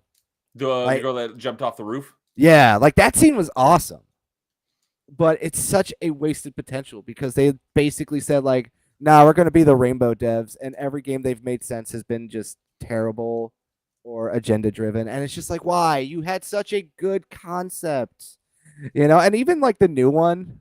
Like, I haven't played Double Exposure yet, but I will at some point. Well, they basically just said like, hey, all that stuff you did in the first game that we forced upon you, Doesn't just matter. to make it like the canon ending. Yeah, we're just gonna destroy that for no reason. It's like you don't even Aw. like what you wrote. It's like, what are you doing?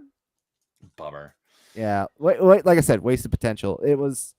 I had the collector's edition for that one too because it was on sale for like $20 at my GameStop, and it had a really good soundtrack with it. Okay. I literally forgot about it, even though I just played it a couple weeks ago. And I went on Nerdportal's channel to talk about it. That fits in this category. And the reason why I thought of it is because you said wasted potential. So I just played Time Spinner, which is a Metroidvania with time travel and time manipulation mechanics. And that was the phrase that I used when I was talking about it over on Nerdportal's channel. Such wasted potential. They could have done so much better with it. The writing was terrible, but the gameplay was decent. And it had really good music. So I'll give it that. So not in my upper echelon of time travel manipulation games, but it's decent. But if you do play it, skip the dialogue because it's terrible. So, Fair enough. Canadian says, yes, Pop, roast him, talking about minute versus minute. Make him see his own stupidity. This reminds me of like a Trevor Noah joke where he was like going over. It's not Debra, it's Deborah, but it's not zebra, it's zebra or something. It like should be that. zebra, but that sounds so weird. I know it does. That's because they're the popish English, and that's why we won a war against them. Yep. So Fabric says the list would be much longer, but time wasting doesn't count as time manipulation. That is true. There's 45-year queue, so he'll die of old age before they made him. Not sure what that's referring to. Talking about Carl getting euthanized in Canada. Oh, yeah. I've not seen Babylon 5. Heresy. I'm gonna correct that, so I will be fixing that very, very soon. I haven't seen Babylon 5, so there you go. Yeah. Me neither. Canadian says Titanfall 2 is easily the best FPS of this era, and I can debate anyone on that. Ooh, I don't know if I could make an argument for a better FPS. Oh no, I would put top two would be between probably Titanfall 2 and Doom Eternal, because Doom Eternal is phenomenal. So ooh, I think Doom Eternal would be better in my opinion. I like it better, but they are both fantastic. So those would be my top two picks of recent FPSs. So, but I think Titanfall 2 is good, but Doom Eternal just throat stomps it, in my opinion. So that would be my pick, but the argument could absolutely be made for Titanfall 2 because it's really good. So, and Fabric says, treat him like the Centauri treat Narn. I have no idea what that's referring to. It's probably Star Trek? It's probably a Babylon 5 reference that I don't get it since I haven't watched it, but I'll be watching it soon. Let's just say it's Star Trek, just to make him mad. So, all right. So next topic on the agenda is, and this is something I was talking about here at the beginning of the stream. I was like, I'll talk about that more later. It's funny how this. Oh, damn! I just remembered another one that has interesting time travel. All right, go for it. We'll hold off for another minute or so. If AC was on here, he would definitely give more to this one. But 13 Sentinels. Oh, in doing my homework for this one to see if there was any I forgot about, I saw that one get mentioned a lot. I have never even heard of it before. What is 13 Sentinels? 13 Sentinels is a mindfuck. That's the best way to say it. Your characters are through all the spectrum of Japanese history. So, like, a lot of it has to do around pre-World War II, post-World War II, quote-unquote, the modern 80s timeline that I think it takes place in. AC just played it recently. He could give you a better description when he hears this, but it's one of those weird games where time travel plays a massive role in it. Okay, so what kind of gameplay-wise, what would you kind of say it's similar to? It's more like a tech sim mixed in with a RTS kind of feel. Okay. Oh, it's published by Atlas. Yes. Yeah, it definitely has an Atlas art style, that's for sure. Vanillaware. Oh, developed by Vanillaware. Published by Atlas, yes. Yeah. Did I say developed by Atlas? Yeah. Published, sorry. Yeah. So, okay. Carl said, or Canadian says, I thought about that one, but without spoiling, I wouldn't call it time travel. Okay. Yeah, but it plays into it. I saw a lot of people mention it when I was looking at other time travel games to see if there was any that I forgot. It kind of is like Starfield. where it's like technically there's not time travel when you beat the game, but it does do a time loop kind of deal, kind of thing. Okay. Yeah. But yeah, he agrees, says it's an awesome game. Okay. Yeah, I sent it to him and he's been gushing about it. Call it 13 Gooners. So Great, all right. great soundtrack too. Go on. Yeah, it's Atlas, so I would assume that's probably got good music, right? Yeah. All right. So now we'll get on to the next topic. So it's funny how this one came up. So next topic on the agenda is what boss have you beaten the most times? And it's funny how this came about because first of all, this came up on our most recent episode of Top 5, episode 37. We were talking about shoot, I didn't write down what it was that our most recent episode of Top 5 was about. Give me just a second.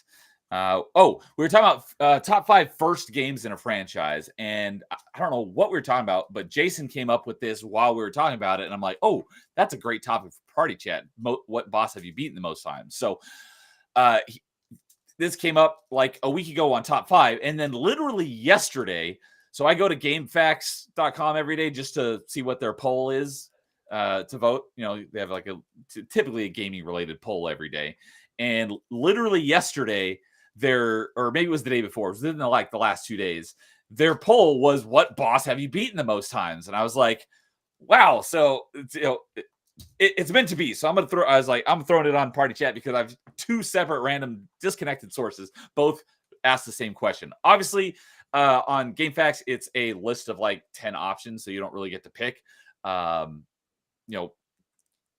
all games, but it listed some of the most popular franchises. So, I was like, that's a perfect topic for party chat. So I'll go ahead and kick this one off. So when this question was asked on GameFAQs poll, the answer that I voted on was Ganondorf because out of the options provided, that's easily the one that I've beaten the most times.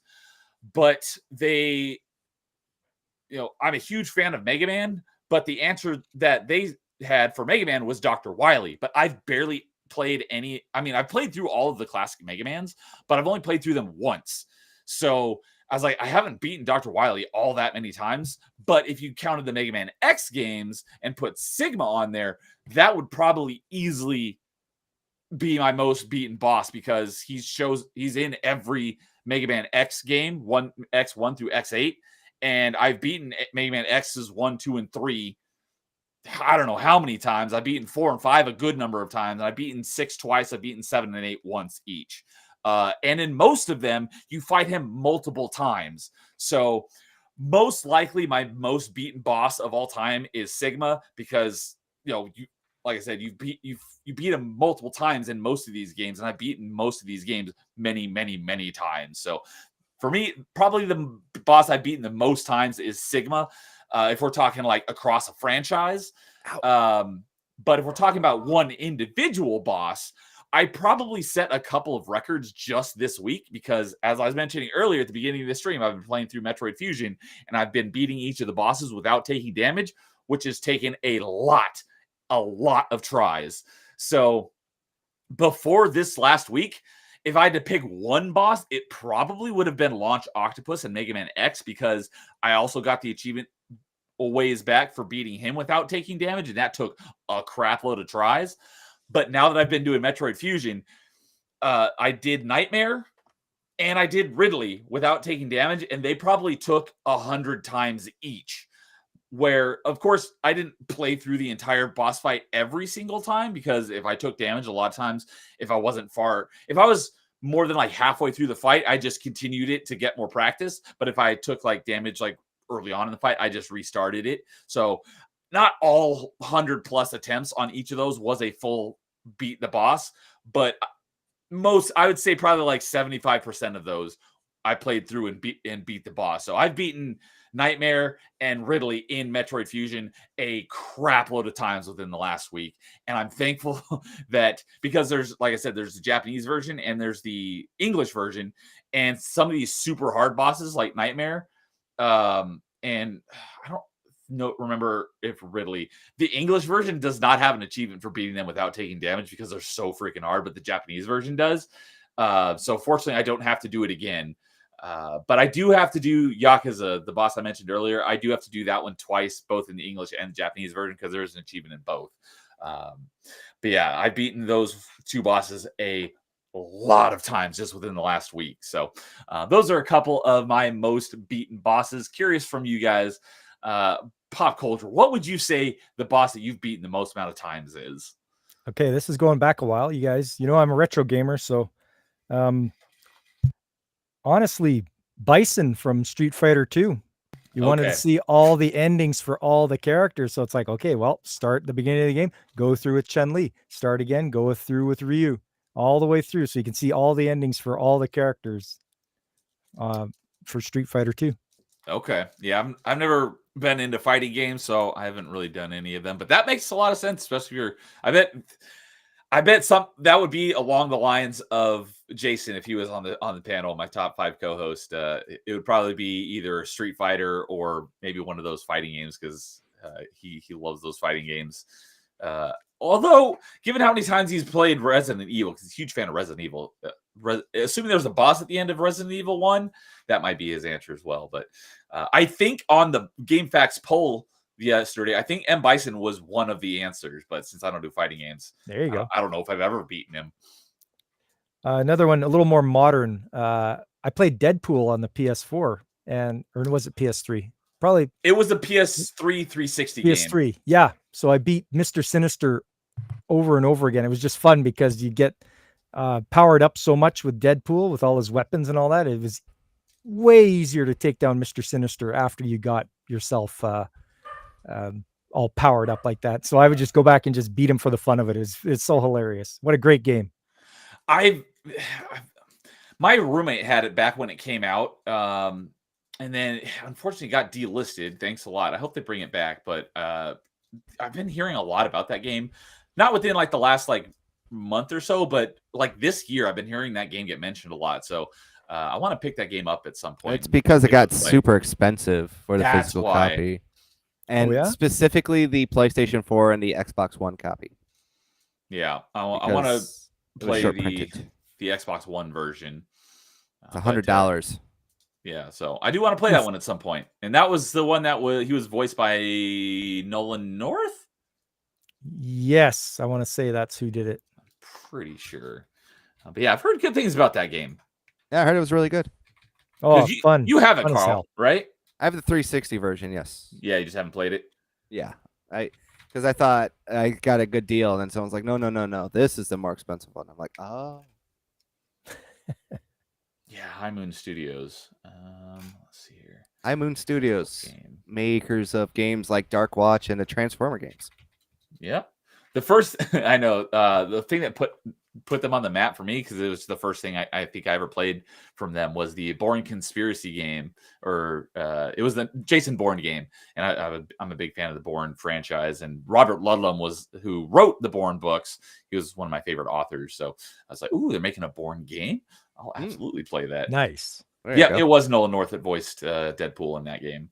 I still love the meme. It's like, Jesus Christ, it's Jason Bourne. Those are my favorite memes online when you pop them up right there. All right. Any other bosses that you think you've beaten a lot of times? One more, and that's from a game called Mischief Makers on the N64. I've never played it, but I know of it. Oh, there you go. You need to get gold diamonds off each level, and to get further along in the ending. So you don't realize that right off the bat. So you play through, and it's like, oh, the ending goes further the more of these gold ones you get. So you have to go back, get the gold one from that level, make it to the end, beat the boss, and then try to see the level. So I must have spent a long time, and there's probably like 50 levels or something like that. And in this is for AC. In Japan, it's called Yuk Yuk Troublemakers. So if you want to pick that one up there, AC, pick that. Grab that for a good playthrough. Is that Japanese or Inuit? That's Japanese. I see, because it has a retro achievement set. So it's got 5 worlds, but how many levels in each world? I have no idea. Quite a few, I think. I think it had to get like 50 gems to see like the full complete ending. Okay. Like 1 gem per level? Yep. So then probably 10 levels per world.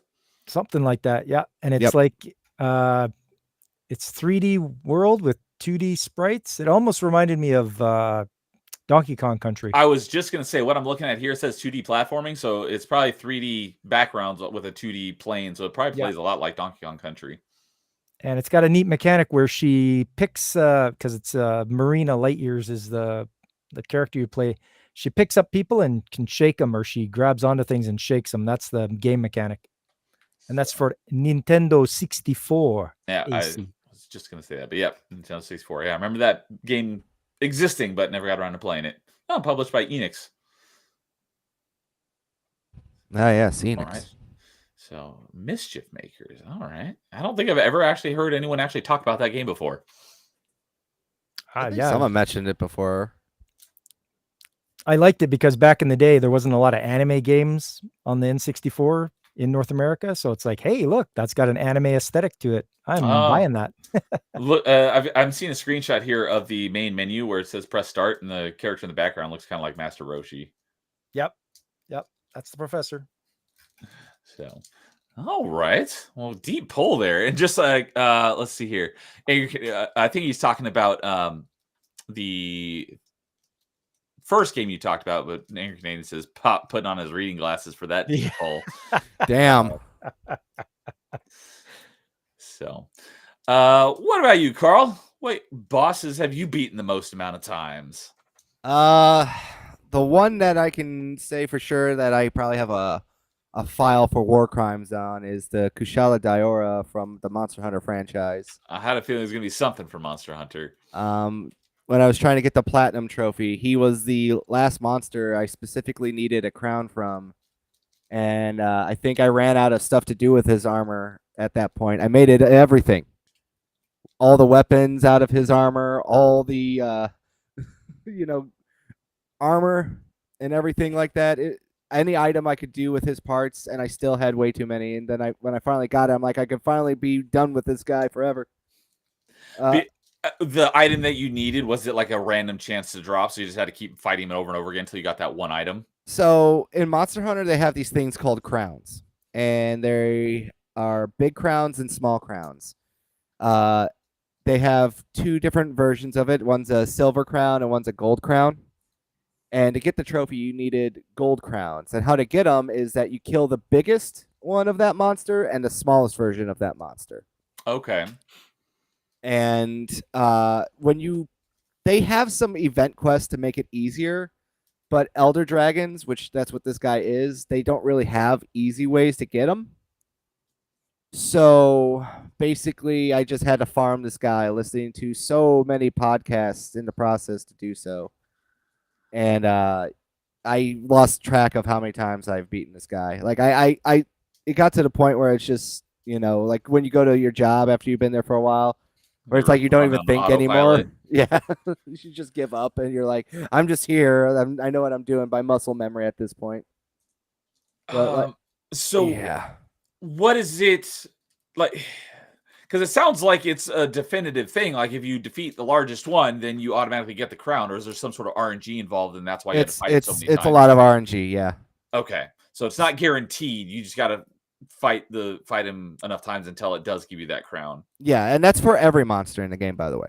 Okay. So they make some quests that are easy to do it. Like you got to fight 5 monsters, and the monsters will give you greater RNG because they're specifically designed for that purpose. And when you fight more than one monster, the game intentionally makes them weaker, so you can plow through them pretty easy. But like I said, with Elder Dragons, they don't really do that too often, and they're still Elder Dragon tough. Okay. So, yeah, that was for sure the most times I've ever fought a boss just on repeat constantly. I like this coming from a guy who's replayed and beaten Mass Effect probably more times than he remembers. But those don't even other come than close. the Human Reaper at the end of Mass Effect 2, I guess Saren. There's the Saren boss fight at the end of 1, but it's like Mass Effect isn't really like, a boss fight type game, so I mean, there's not that many boss fights in some of these games that I play. Like, Halo has technically boss fights, like Halo 1's like there isn't, but Halo 2 does. yeah, Halo 2 does. Halo 3 sort of with the Halo's got a couple boss. the Halo 2 has a monitor. couple boss fights actually. Oh yeah, Halo 2 probably has the most because you fight the Prophet. prophets. Yeah. Yeah, all the Halo games aren't really like boss fight type games either. Not like like Souls games where it's like that the whole game is about boss fight gauntlets. Yeah, it's not a boss rush game like Shadow of the Colossus. Yeah. Yeah, but that's just one that for sure just sticks in my mind because it was such a blatant nightmare just to keep doing that boss fight. One I will say just from my childhood is probably Gary Blue from Pokemon. Oh, okay. Yeah, your main rival. Rival. Probably beat that guy probably so many times from just my childhood to even nowadays. Naming him all sorts of names from mundane to profane. And is he also your rival through each game, or did each game have a different rival? Each game has like a different rival, Okay. but he's kind of like the most iconic one, obviously. Yeah, the original one. Yeah, and plus you fight him multiple times too, more than I think probably the other games combined. Okay. So I think 1, 2, 3, 4, 5, 6 times. Plus you can get the replay ability to go through the Elite Four. Okay. So like, yeah, I'd probably say like I probably beat him a bunch of times as a kid and even as an adult. Yeah, not like I was saying earlier, like Ganondorf and all his different forms I've beaten a lot of times over all the Zelda games. I just haven't played a bunch of Zelda, as of like the last decade. But as a kid, that would probably be my most beaten boss since I've played so many different Zelda games. He's basically the boss in all of them. Yeah, For the most part. But yeah, those are probably like the two that I think besides for Saren from Mass Effect 1. Okay. So, all right. Canadian says, I did fight with my old bosses quite often. We had a similar topic on Party Chat way back when James and Kay were on, and that was basically the joke that James made when we were talking about hardest boss you ever beaten. Canadian says, it's a known fact that Pop has a portrait of himself that he hides in the closet, keeps him young and healthy. That's just a vicious rumor. Canadian says Halo 2 sucks because of the boss fights.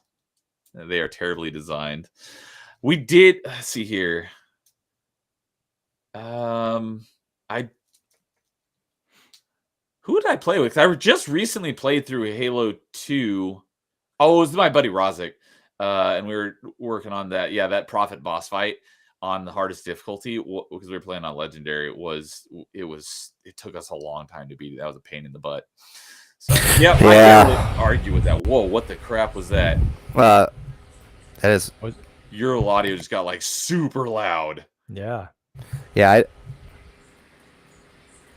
Hello? All right, cool. Yeah, we hear you, but you just got like twice as loud as you were. Yeah, I don't know what happened there. I just had to really dump my audio. Like I said, this mic is, messed up. Okay, I'm going to turn you down, but it's not like you turned yourself down. Yeah, I brought it up because, like when I talked, it just like shot up really crazy. I've never seen that happen before, ever. Usually I have the opposite problem. Yeah. So there you go. All right. Fabric says, I'm highly uncomfortable with these games being called retro because I remember playing them. History doesn't start till I'm dead. Which games were we calling retro? Because I know everyone has a different definition. In my book, it's basically 16-bit or older, arguably N64 or older. But once you get into like the Xbox and 360 era, it's like I don't care how old those will be. In my book, they'll never be retro. But that's me. So yeah. Says, okay, folks, I'm out. Thanks for the stream. Have a good one. Thanks for hanging out with us, Fabric. Have a good night. Thanks, Fabric. Have a good one. I would say retro is 20 years or plus. That's what a lot of people say. I don't subscribe to that, but to each their own. For me, I say 2 generations.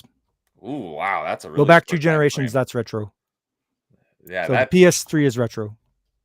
Yeah, not in my book. Listen, if you can't remember 9/11, we are in retro territory now. All right. All right. Next up is, I don't know how I came about this. I think I was helping someone move or clean out their house or something, and I saw this book.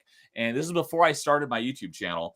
And so I saw this on their shelf, and I'm like, hey, you mind if I take this? And that is a YouTube Channels for Dummies book. And so I've had this on my shelf and never actually read it because I What just the kind of hell? figured out YouTube on my own and from people that I knew who helped me get started. But I have this YouTube Channels for Dummies book, and it just kind of popped out at me as I was walking by my bookshelf the other day, and I'm like, you know what? That'd make a great topic for a party chat topic. So next topic is, if you had to write a for Dummies book on a specific video game, what game would you write that book on? So, pop culture, what book would you write a for Dummies book on? Probably Castlevania 2, Simon's Quest. I think people need a lot of help with that one. There's a lot of things that you just don't get out of the game, whether it's due to mistranslation and such, and no overworld map or anything like that. So you need a lot of help getting through Castlevania 2 by yourself. Now, the only Castlevanias I played is Symphony of the Night and the Lords of Shadows games. So I do have many of them, and I'll be going back and playing through them at some point. From what I've gathered, Simon's Quest is kind of the black sheep of the original Castlevanias, or do I have that completely wrong? No, that's why we need the Dummies book for it, because they either rushed it, or the people that were doing it didn't do a good enough job of the translation, and they're very obscure clues in order to progress into the game.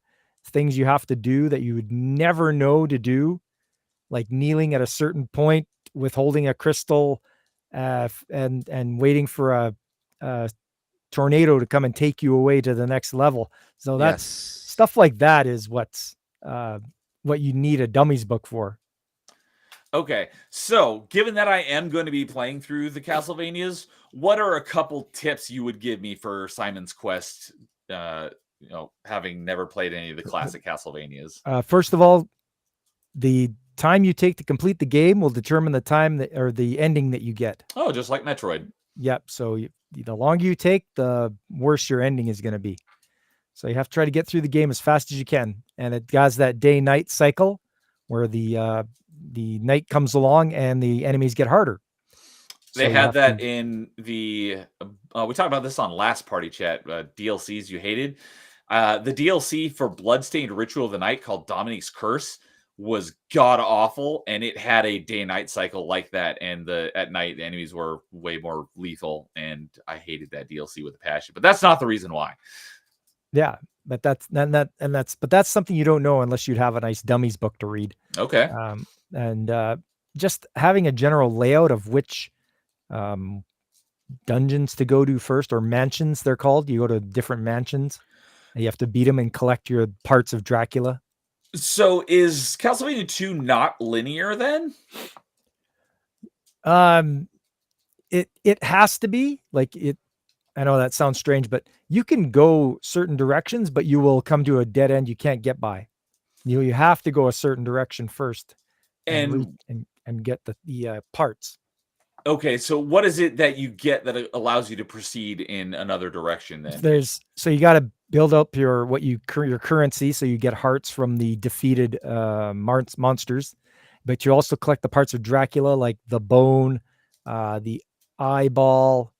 There's like 5 parts to collect, and you have to get crystals, and you upgrade your whip, because you want the best, strongest whip possible, like the flame whip, and that's what takes a lot of the time, and you have to get by certain things, and sometimes like the bone will help deflect monster projectiles and such like that. So okay, that's what I was going to ask, is like these parts of Dracula, do they have some sort of gameplay mechanic, or are they like quest items? Yeah, and I think the eye helps you see like floating blocks and such, so when you switch over to the eye, it lets you see them.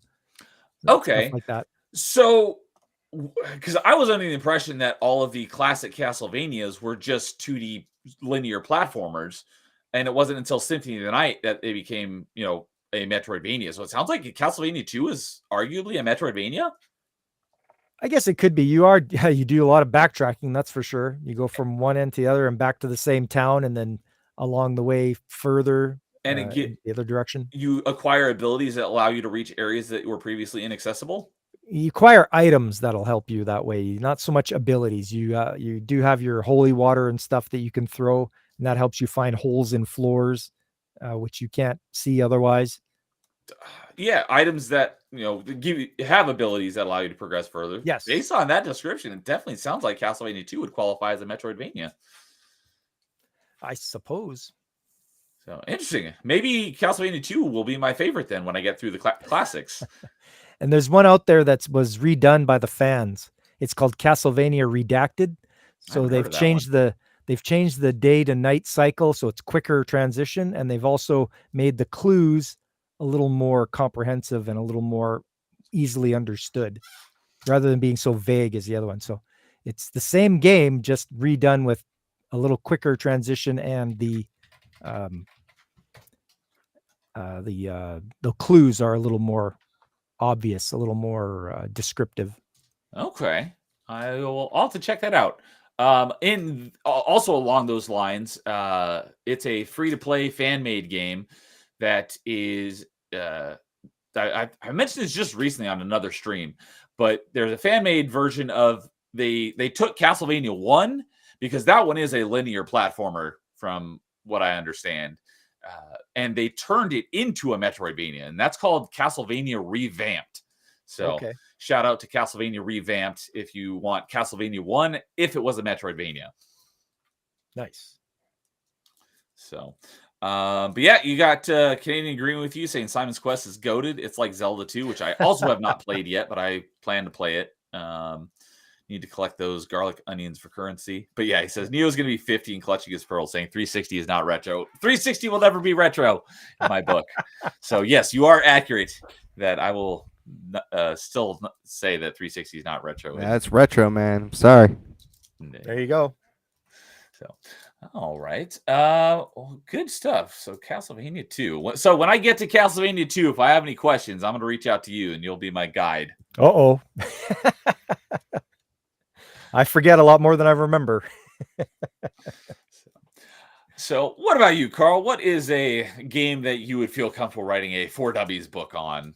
I'd probably say the obvious one that probably most people would go with is probably Mass Effect, but I'm going to say Monster Hunter. And that's because I was left in the woods to fend for myself by my friends who were all Monster Hunter experts who pretty much helped me with nothing. I was like, I'm pretty sure we're talking about you were left in the woods in the game, not in real life. No. Unfortunately, my parents could not get rid of me. But yeah, I feel like we definitely need a Monster Hunter for Dummies kind of guide. That would definitely help out with a lot of things. Okay. Which Monster Hunter in particular would you write? Would you pick to write your guide on? Monster Hunter World? Yes. No, just in general. I feel like a lot of people, like the biggest problem that I hear from people with Monster Hunter stuff is they don't know what they're doing. And I feel like I understand where they're coming from, but I feel like if they had just a little bit more of a not necessarily your handheld, but just like a push in the right direction. Right.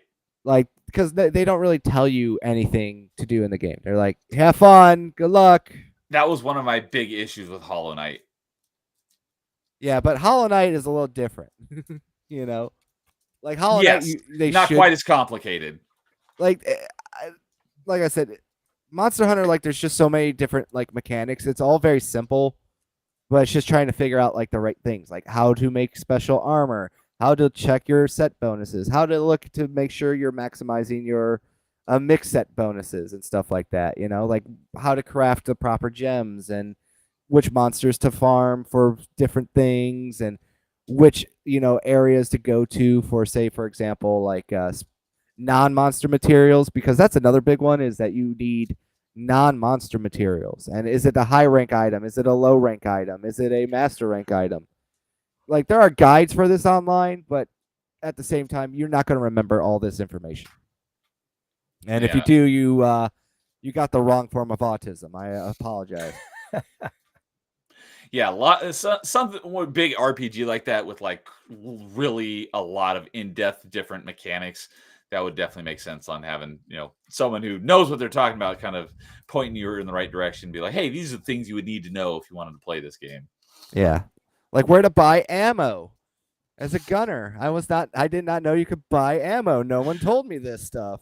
Yeah, I remember you mentioning that. Yeah, so I'm hiking in the woods here like Rambo, trying to like build my own bullets here. Like, what are you doing in the woods? It's like, I Yeah. need more ammo. It's like, why don't you just go buy it? It's like, well, because I didn't know that. Yeah, it literally was the wait, what? What, you could buy it? What do you mean? How long would you say you'd played before you found out you could buy ammo? A month. Oh my goodness. Oh, it's a month into the game, and they kept getting confused, like why I kept holding up the hunts because they didn't know I was going into the woods foraging like Lewis and Clark over here. That is funny. Yeah.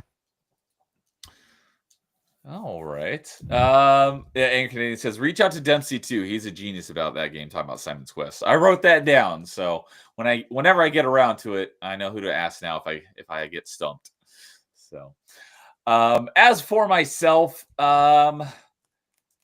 even though I haven't played it in a ridiculously long time, and I'm looking forward to getting back to it, and I'm going to be playing it like 3 or 4 times here once I get around to it again. As we mentioned earlier, for time travel, like Ocarina of Time, I played that game so many times as a kid, and I could still probably write a pretty in-depth guide off the top of my head, even though it's been a decade since I played it.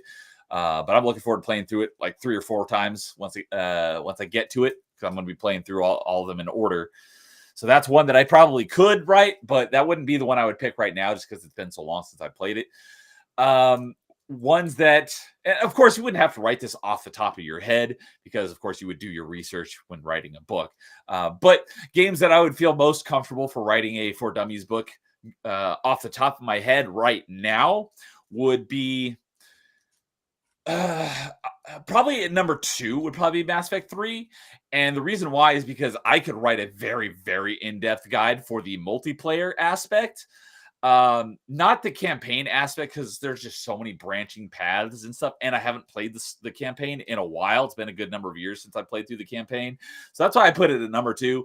But the multiplayer, I could write an in-depth guide off the top of my head today just because of how much I played it. And I was just playing it again on Monday. I did Mass Effect Monday because it's been a while since I've done it, and I'm often playing it 2-3 times a month since it came out. So I spent a lot of time in multiplayer, so I could definitely write a For Dummies guide on just the multiplayer aspect. The single player guide, I would have to do a lot more playing of the campaign to write a in-depth For Dummies section for the campaign. But so that's why I put that at number 2. Probably my number 1 for games that I could write a For Dummies book, probably off the top of my head, is Mega Man X3. As I mentioned, that's my favorite Mega Man game and my favorite Super Nintendo game, and I just go back and play it here and there quite often. I probably played it 2 or 3 times just this year. Part of that is also due to and there's different versions of it. Obviously, there's the original release, but the definitive version, the way that I say is the best way to play Mega Man X3, is the Mega Man X3 Zero project, which is actually a ROM hack, but I could basically write a guide and include like a section on each of the ROM hacks for it. But just the base version of Mega Man X3, there's some odd design decisions that they did, and the order that they kind of force you to go through some of the items, because you need certain items to unlock other items. So you may have to go to this level to get this item, then go back to another level that allows you to now reach this item. But you can't do that until you've beaten a couple bosses to get their powers to get that first item. So it's a little convoluted on what's the best route to take through the game. They kind of streamline a lot of that in the Zero project, which is another reason why that's like the definitive way to play it. But just on the base version, Mega Man X's 1 and 2 make a little bit more sense on the proper order to play them in. But X3, there's not really a definitive, here's the best route to take, because no matter which one you take, there's going to be some backtracking just because of where they hide, basically not necessarily hide, but put some items behind requiring other items to reach them. So it can be a little convoluted. So Mega Man X3 would probably be the one that I would pick as my number 1 for writing a For Dummies book that I could probably do like off the top of my head. So I thought that made like I said, I had the book on my shelf, and I was like, hey, that'd be a great topic for party chat. So, yeah. So, all right. That will bring us into our last topic for tonight. And as always, that is talking about our favorite games from a specific year. And tonight we are talking about our favorite games from 2011. So, Yes. what I like to Good. do is go around each of us, just say what our favorite game is. And then after we each give our favorite game, then we'll go around and talk about other games that we really liked from 2011. So, Oh, we're changing up the rules. I see. I've been trying the last 2 or 3 episodes of Party Chat, I've kind of gone this route, and I kind of like this format for this question since we always end on favorite game of a year. So I like this format of going around, each giving our favorite, and then talking about other games that came out that year. So No, it's not a problem. It's just we're adding structure to the show. It's about time. yeah, adding a little bit of structure to it. Running a tight ship. Carl, why don't you kick us off? What was your favorite game of 2011? Well, the game that came out on 11/11/11, Skyrim. I knew it. Skyrim. That is on my list too. Got the Dovahkiin. Now, did you play it on launch? Did you do a midnight launch, or did you get it later? I got it a couple days later. All my bros in the party chat were playing the game, and they're like, "Oh, you gotta get this game. You gotta get this game." And I'm like, "Fine." So I went to an EB Games when they still had them in the States. Oh yeah, and Nice. that's where I got it from, and I've been hooked on it ever since. So I still play that from time to time. I got the platinum trophy and the 100% achievements on Xbox. On and the 360 version. The Xbox One. Yeah. Okay. Well, maybe not the anniversary edition, but basically the newer version. Yeah, basically. I played it a lot back in the day too. I probably still have some achievements on my old account before I got hit with the cheater label. But recently I did pick up the Game of the Year versions for the PlayStation 3 and the 360. So I've been thinking about going back and playing them. Okay. Yeah, I didn't pick it up on launch, but it came out 11/11/11. Very easy date to remember. But I got it for Christmas that year, and basically for like basically in that time frame, I basically played 3 games for like 3 or 4 years, and that was Destiny 1, Mass Effect 3, and Skyrim. Those were the only games I played for like a 4 or 5 year span. Yeah. So that is on my list of favorite games from 2011. I love Skyrim. What can I say? And whenever it comes up, I always got to shout it out because, in my opinion, Skyrim was the game that best utilized the Kinect, and it made the game so much better. And it was only on the 360 version, not the Xbox One version, because the voice commands, you could basically do everything through voice commands. It was fantastic. And it was great being able to actually shout your dragon shouts to do them rather than having to pause the game, go select the one you wanted. You could just yell it out and it would do it. So yeah, that was a great implementation of the Kinect. I gotta look into playing that, so my wife can think I'm even more insane by just yelling at my Xbox.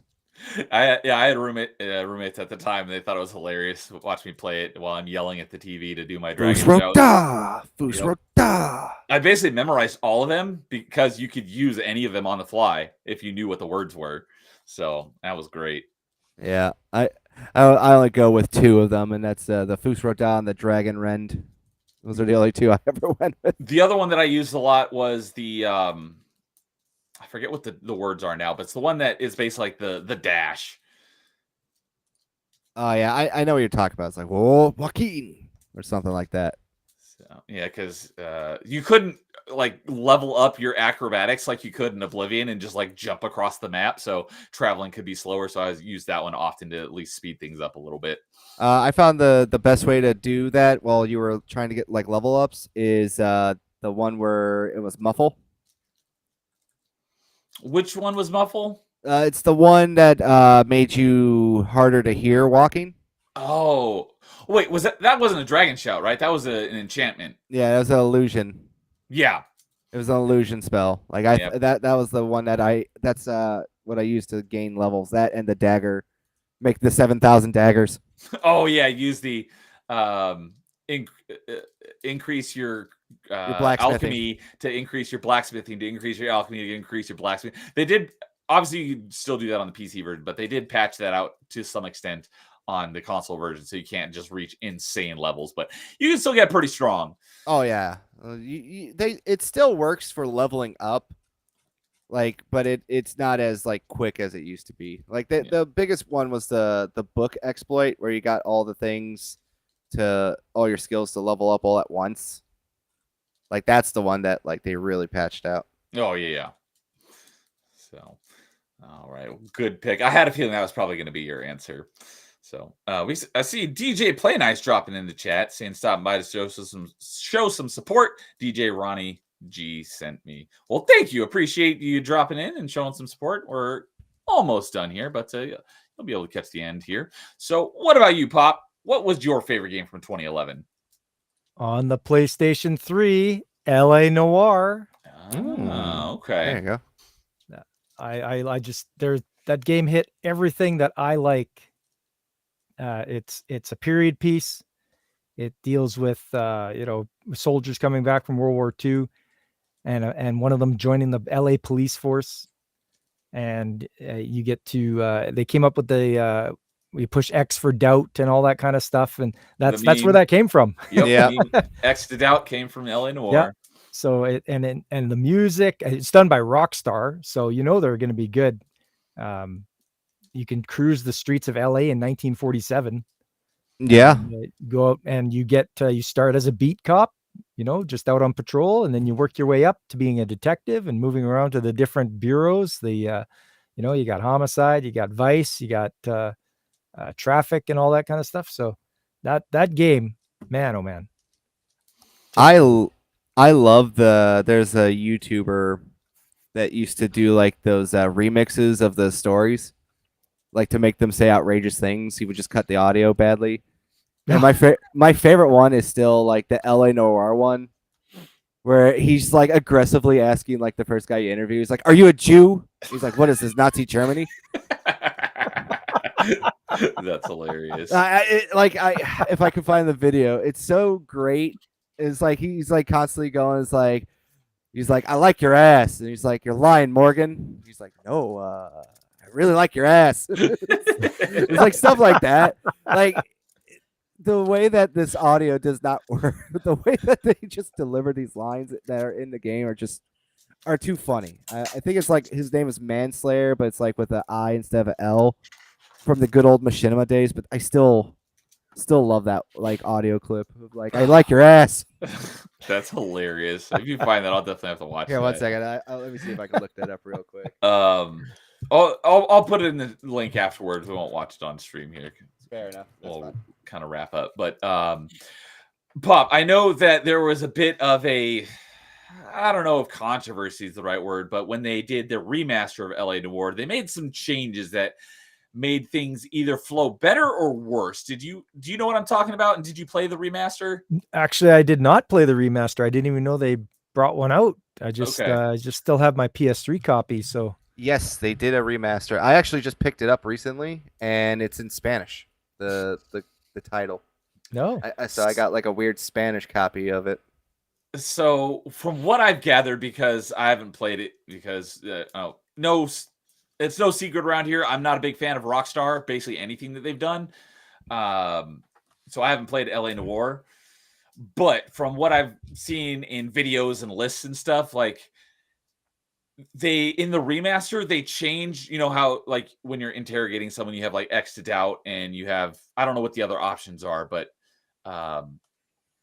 they change the wording so that and it doesn't really match up with what the intention was. So you may be like, really, it's like, oh, I just want to ask him another question, but then you ask it like really accusatorially, and it's like, whoa, he just flew off the handle. And that's not what I intended at all. So the way that they change the wording of what the buttons do kind of messes up how the game plays, because things happen and they aren't like what you intended.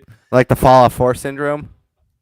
I haven't played much of Fallout 4, so yeah, it's like you give like I'm gonna say, "Oh, you silly goose." He's like, "I'm gonna murder you." Yes. It's like, wait, exactly. What? Whoa, calm down, fella.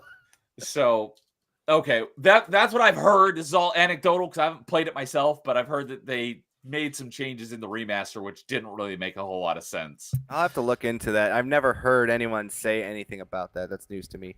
Huh. So be aware if you're going into it. It's like he might have reactions that were unintended because the option you chose does not exactly line up with what you intended. So, all right. As for me, I only have 4 games here listed, but they're all really high quality games. But probably of these 4, Skyrim is could definitely be there for my favorite game of 2011. But since you picked Skyrim, my other favorite game, and is arguably my favorite puzzle game of all time, came out in 2011. That is Portal 2, and that game is top tier, phenomenally amazing. So I have no qualms at all about saying Portal 2 is my favorite game from 2011 because that game is amazing.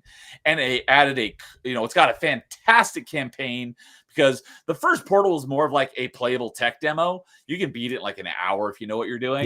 Yeah. They really expanded on it in Portal 2 and made it's like a 15-hour game. It's got a great story.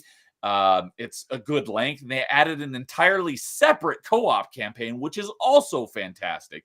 There's literally not one bad thing I can say about Portal 2. It is amazing in every regard. And anytime Portal 2 comes up, I always got to shout out, if anyone wants help playing through the co-op of Portal 2 on 360, I have it on, I'm pretty sure I have it on Steam as well. So either way, if you want to play Portal 2 co-op on Steam or on 360, I am happy to help because I love this game so freaking much. So it sounds like you've played it. Pop, have you played Portal?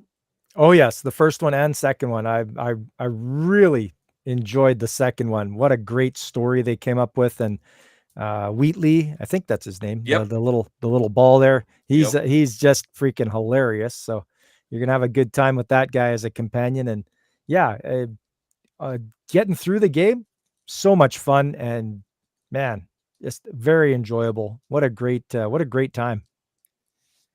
Carl, did you play Portal games? I played a little bit of one, but that's about as far as I got. I never played too much of it. Okay. But yeah, if you like first-person puzzle games, it is hard to beat Portal. I mean, it was a pretty long time after that till we kind of really saw these first-person puzzle games really come to prominence. But it was really Portal that I would say kind of I wouldn't necessarily created the genre, but I don't know of anything before Portal when it comes to first-person puzzle games. Like that. Probably the closest thing back in the day would probably be like the Riven and Mist games.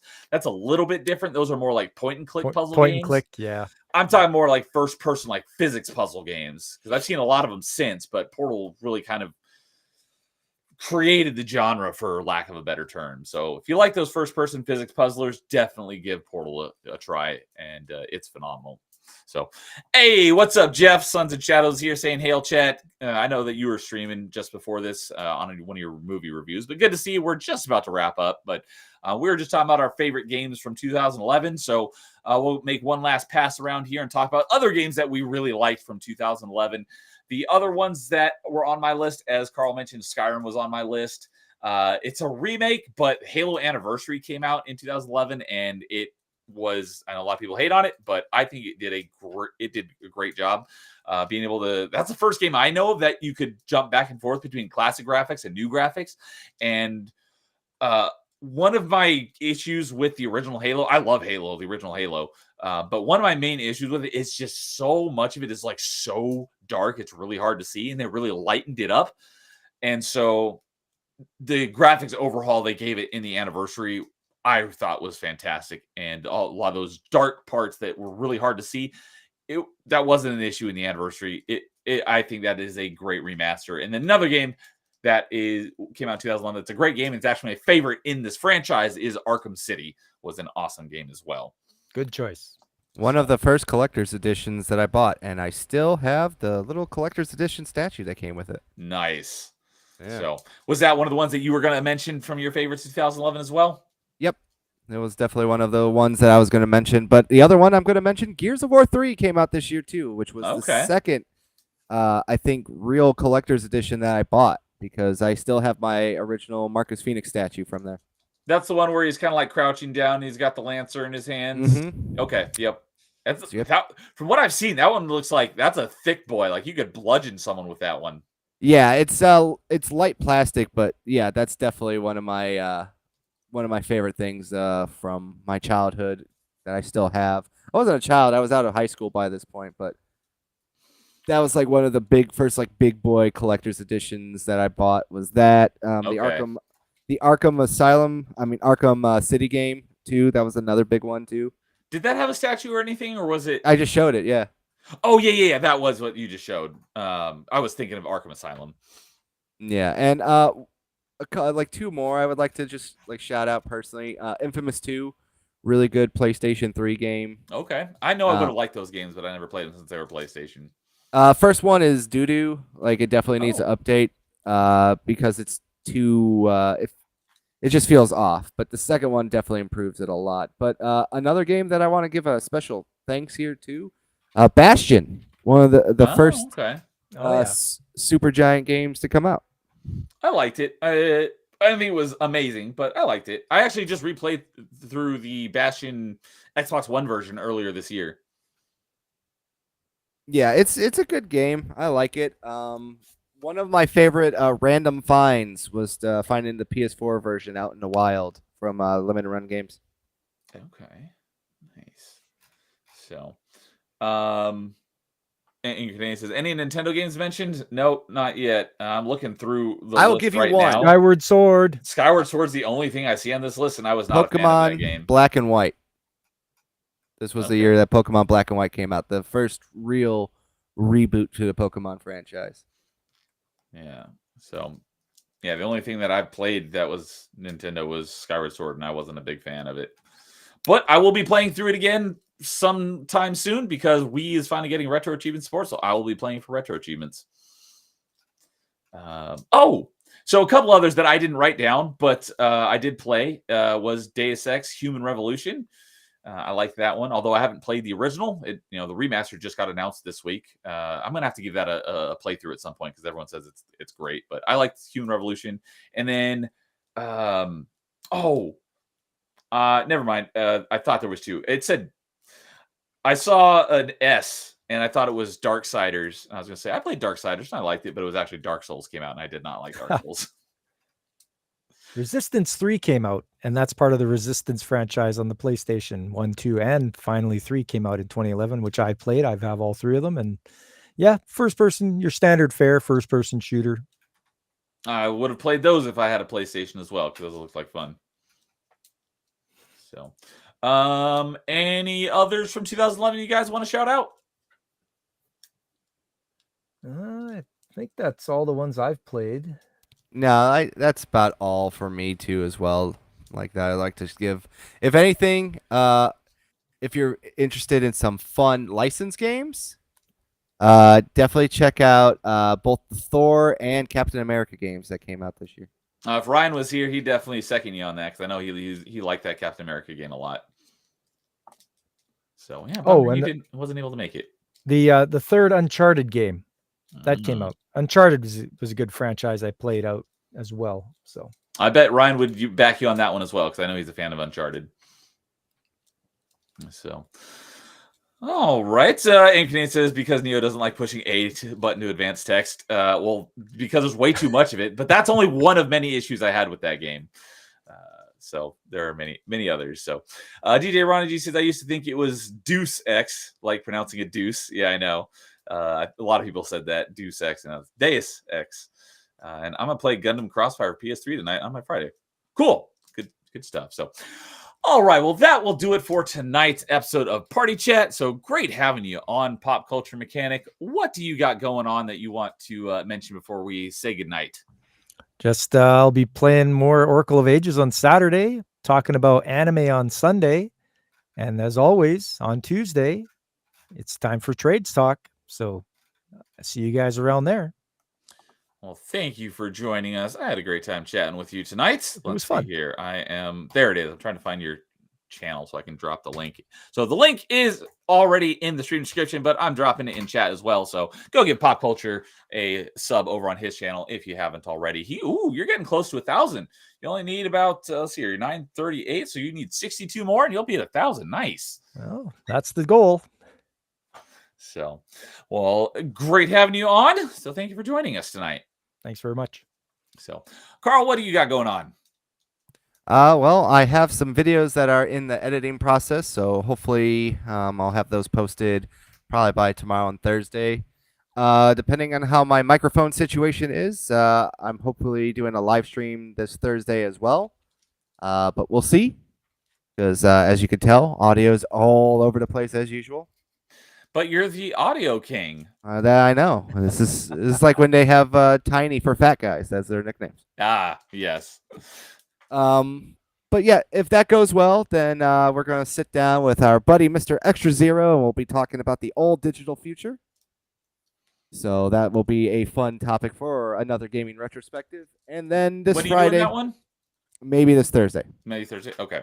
I got like I maybe will. Well, I'll get to it in just a moment, but I will catch it live if I'm able to. If not, I will absolutely be catching that one after the fact.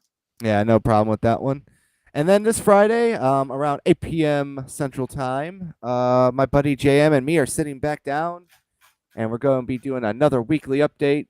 And basically what I'm trying to do is get this more consistent, but sit down with a buddy, talk about what video games we picked up, what video games we've been playing, show off some video game trailers of games that we think people should know about, talk about some video game stories, and end on a giant question to talk about as well.